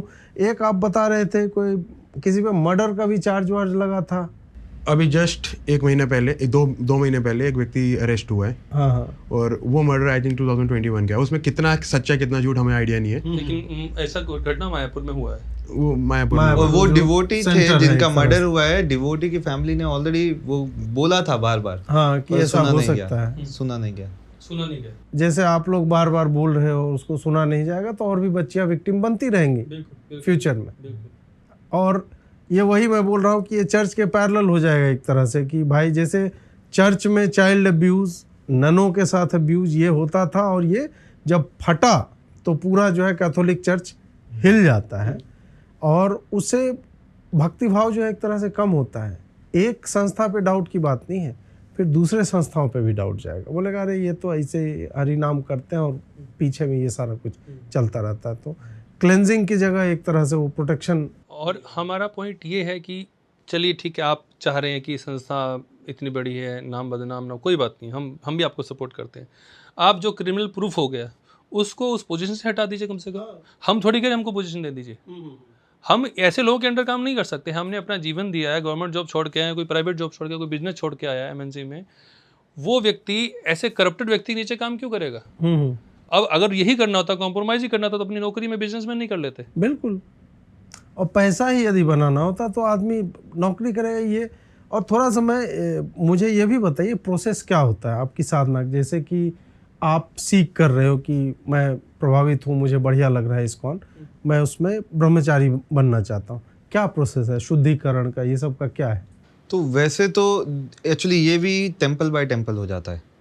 तो अगर कोई टेम्पल है जिसमें प्रॉपर ट्रेनिंग होता है, जैसे हम लोग अगर करते हैं तो 10 लेड आउट प्रोसीजर मुझे बताइए, फॉलो क्या होता है उससे मतलब ने, प्रोसीजर क्या है उसका? प्रोसीजर तो यही है या कि आपके जीवन में कैसे हुआ वो बताइए। तो जैसे अब मैं जब आया तो मैं जैसे टीचिंग, मेरे को पहले जब इंट्रोड्यूस हुआ जन्माष्टमी फेस्टिवल में, उसके बाद मैंने पढ़ना शुरू किया। तो वैदिक शास्त्र पढ़े, तो श्रील प्रभुपाद जी का भागवत गीता, भागवतम, और उसके बाद फिर जब कन्विक्शन आया तो फिर था कि ये जो चीज़ें मैं अभी कर रहा हूँ तो मेरा स्वभाव जो है वो ब्रह्मचारी वाला है, क्योंकि स्वभाव बहुत मायने रखेगा। अगर किसी का स्वभाव गृहस्थ वाला है तो उसको वहीं जाना चाहिए। तो मेरा स्वभाव ब्रह्मचारी वाला है, तो मैंने डिसाइड किया कि मैं टेम्पल में फुल टाइम ब्रह्मचारी रहूँगा। एंड साथ में ये स्टडीज़ जो है वो पहले ट्रेनिंग थोड़ा मतलब इंटेंसिव होना चाहिए। वो इंटेंसिव ट्रेनिंग के बाद फिर आप कंटिन्यू रहते हैं, क्योंकि भक्ति की भी 9 स्टेजेस हैं, वहाँ तक जाना है। अब अगर कोई व्यक्ति इस मोटिव से आएगा तो वो इस चीज़ को कंटिन्यू करेगा, नहीं तो फिर जैसे आए और उसके बाद इन चीज़ों में लग गए मैनेजमेंट वगैरह और कांड छुपाने में, तो वो उसमें चले तो जाएंगे। प्रोसेस ये है। एक्चुअली इसमें हर किसी के अंदर कोई ना कोई अनर्थ है, जैसे काम, क्रोध, लोभ, मोह, मद मत्सर, अनर्थास है। और जब आप साधना में लगते हो, आप अपना मॉर्निंग के टाइम पे अर्ली वेकअप है, 3 साढ़े 3 बजे, 4:30 बजे मंगल आरती है, फिर अपना नाम जप करना है ताकि प्योरिफिकेशन हो सके, वो कंटिन्यूटी में करना है। मिनिमम 16 माला, ऐसे नहीं कि वो मैक्सिमम है, वो मिनिमम है, कम से कम 16 माला। फिर रेगुलर बेसिस पे शास्त्रों का अध्ययन, ताकि नॉलेज मिलता रहे और आप एक सही ट्रैक पे हमेशा रहो। और कुछ घंटे फिक्स होते हैं कि आपको सेवा में लगना है। खाली बैठोगे तो विजिबल, तो आप भगवान की कुछ ना कुछ सेवा, बर्तन साफ करने, खाना बनाने, प्रचार करने, गीता बांटने, मैनेजमेंट हो, क्लासेस हो, क्योंकि आपके पास नॉलेज होगा तभी आप सामने वाले को नॉलेज दे पाओगे। तो नॉलेज होना वो बहुत जरूरी है। तो ये सारी चीजें, मतलब ये बेसिक सिनेरियो है, जिसके बाद आप धीरे धीरे भगवान की भक्ति में और धीरे, जैसे प्रभु जी ने बताया 9 स्टेजेस होती है। तो बिगिनिंग ही है जो श्रद्धा है, पहले श्रद्धा से स्टार्ट होगा, फिर साधु संग, फिर भजन क्रिया, अनर्थ निवृत्ति, निष्ठा, रुचि, आसक्ति, भाव, फिर फाइनली जाके प्रेम। तो उसके लिए आपको पहले, अगर आपका पहला श्रद्धा ही स्ट्रांग नहीं है, ना शास्त्रों पे ना भगवान पे, तो आप आगे बढ़ ही नहीं पाओगे। तो शुरुआत वहां से करते हुए धीरे धीरे धीरे धीरे। तो प्रोसेस में अगर प्रभुपाद जी की सिंपल टर्म में अगर बताते हैं, यही है कि भाई आपको ये मनुष्य जीवन मिला है, ये बहुत रेयर है, और इसी में आप मोक्ष प्राप्त कर सकते हो।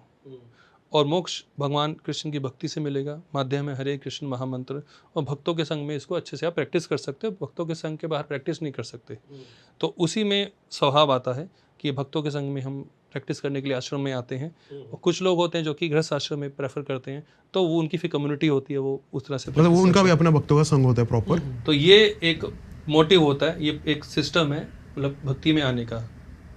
इंडिविजुअल व्यक्ति भक्ति कर सकते हैं, ऐसा नहीं कि नहीं कर सकता, लेकिन इंडिविजुअल आज के सिनेरियो में जो इन्वायरमेंट है वो बहुत टफ है, क्योंकि आप डिस्ट्रैक्शन बहुत ज्यादा है, राइट। तो कम्युनिटी में एक साथ रह के भक्ति करना, कोई भी चीज करना सरल हो जाता है, आसान हो जाता है, धीरे धीरे भक्ति में आगे बढ़ सकता है। और इवन मैं बोलूँगा आज के टाइम पे, जैसे अभी नेपाल वाला सीन भी हुआ, या फिर कहीं वो जेंजी कल्चर जिस तरीके को बहुत तरीके से मतलब आगे बढ़ाने का प्रयास कर रहे हो उस तरीके को, कि जेंजी यहाँ पे भी हो, जो भी हो, देखो किसी भी कंट्री का फ्यूचर वहाँ का यूथ ही होता है, चाहे वो कोई भी कंट्री क्यों ना हो। और यूथ अगर एक सही ट्रैक पे है, वो कंट्री को बहुत आगे ले जा सकती है, बहुत कुछ कर सकती है, क्योंकि वो आगे जाके किसी ना किसी पोजीशन में डेफिनेटली जाएगी। तो जिस पोजीशन पे जाएगी उसका एक सही उपयोग करना, ताकि वो अच्छे से इन्वायरमेंट भी अच्छा रख सके, भक्ति भी कर सके, और धीरे धीरे अपने जो मनुष्य जीवन का लक्ष्य है वो भी अचीव कर सके। तो वो इम्पोर्टेंट है।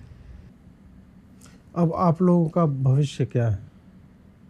मतलब कुछ तो सोचा, मान लीजिए कि यही फाइनल रह गया, जो लगभग लग रहा है। और एक बात यह भी देखिए कि प्रैक्टिकल ट्रूथ यह भी है कि कोई भी व्यक्ति इतनी बड़ी संस्था से लड़ नहीं सकता, और लड़ के जीत नहीं, मतलब बहुत ही वो अपवाद स्वरूप यदि ऐसा कुछ हो जाए, किसी की आत्मा जग जाए, जगती हुई दिख नहीं रही है, पूरे ब्यूरो की आत्मा जगती हुई मुझे नहीं दिख रही है, इतने में कोई व्यक्ति ब्यूरो का आता बोलता कि यार मैं इसका भागीदार नहीं बनूंगा, मैं त्याग पत्र देता हूँ, कुछ तो सांकेतिक ही करता कि इतनी चीज़ें पब्लिक में आ चुकी हैं, बट सब कहीं ना कहीं उसको मैनेज करने की ही उसमें लगे हुए। मान लीजिए कि ये फाइनल ही हो जाए, फिर आप लोग क्या करोगे आगे? तो हमें तो वही करना है जो हम प्रभुपाद जी की शिक्षा प्राप्त किए हैं। अब उद्देश्य इस्कॉन एक संस्था नहीं, हमारे लिए इस्कॉन प्रभुपाद जी की शिक्षाएं हैं, और उन्होंने जो गीता में बताया है उस मैसेज को हम प्रैक्टिस करेंगे अपनी लाइफ में, जैसे कर रहे हैं, करते रहेंगे। वो जरूरी नहीं एक संस्था के अंतर्गत होकर करें, संस्था के बाहर जो भक्ति की प्रैक्टिस है, जो हमारी इंस्ट्रक्शन प्रभुपाद जी की, उसको हम फॉलो करते रहेंगे। भक्तों के संग में जो हम सेवा कार्य है उसको करते रहेंगे कंटिन्यू। जैसे आप स्कूल एक आपने जो है हमारे गाइडेंस में कुछ कांग्रेगेशन है, उन्होंने शुरू मतलब हमने किसी को प्रेरित किया कि भाई आप, लेकिन उसमें भी एक चीज है, वो स्कूल भी शुरुआत में, अगर उस टाइम पे भक्ति पुरुषोत्तम स्वामी भागलपुर आते थे, तो उन्होंने बोला कि नहीं स्कूल होना चाहिए, स्कूल होना चाहिए, कहीं ना कहीं उन्होंने बोला। फिर बाद में जब ये वाला केस चला 1 साल तक, तो उन्होंने बोला नहीं ये लोग स्कूल भी चला रहे हैं, इनको बाहर निकालो। उसमें फंसाने का प्रयास किया जा रहा है, लेकिन मुझे कोई दिक्कत नहीं है, क्योंकि वो कार्य स्कूल अगर सही ढंग से चलाया जाए तो बहुत लोगों को धर्म की शिक्षा और संस्कार से मिल सकता है। तो ये मेरी मतलब कि मैंने उनको प्रेरित किया लोगों को, मैं मानता हूँ कि आप स्कूल खोलिए, और मैं चाहूँगा ऐसे कई स्कूल खुले। बिल्कुल बिल्कुल, जैसे क्रिश्चियन मिशनरी स्कूल खुलते हैं, मैं चाहूँगा हिंदू मिशनरी स्कूल खुलें, और मैं लोगों को चाहूँगा कि आप भी अपने अपने एरिया में स्कूल खोलें, या फिर आप हमें सपोर्ट करें। बिल्कुल बिल्कुल।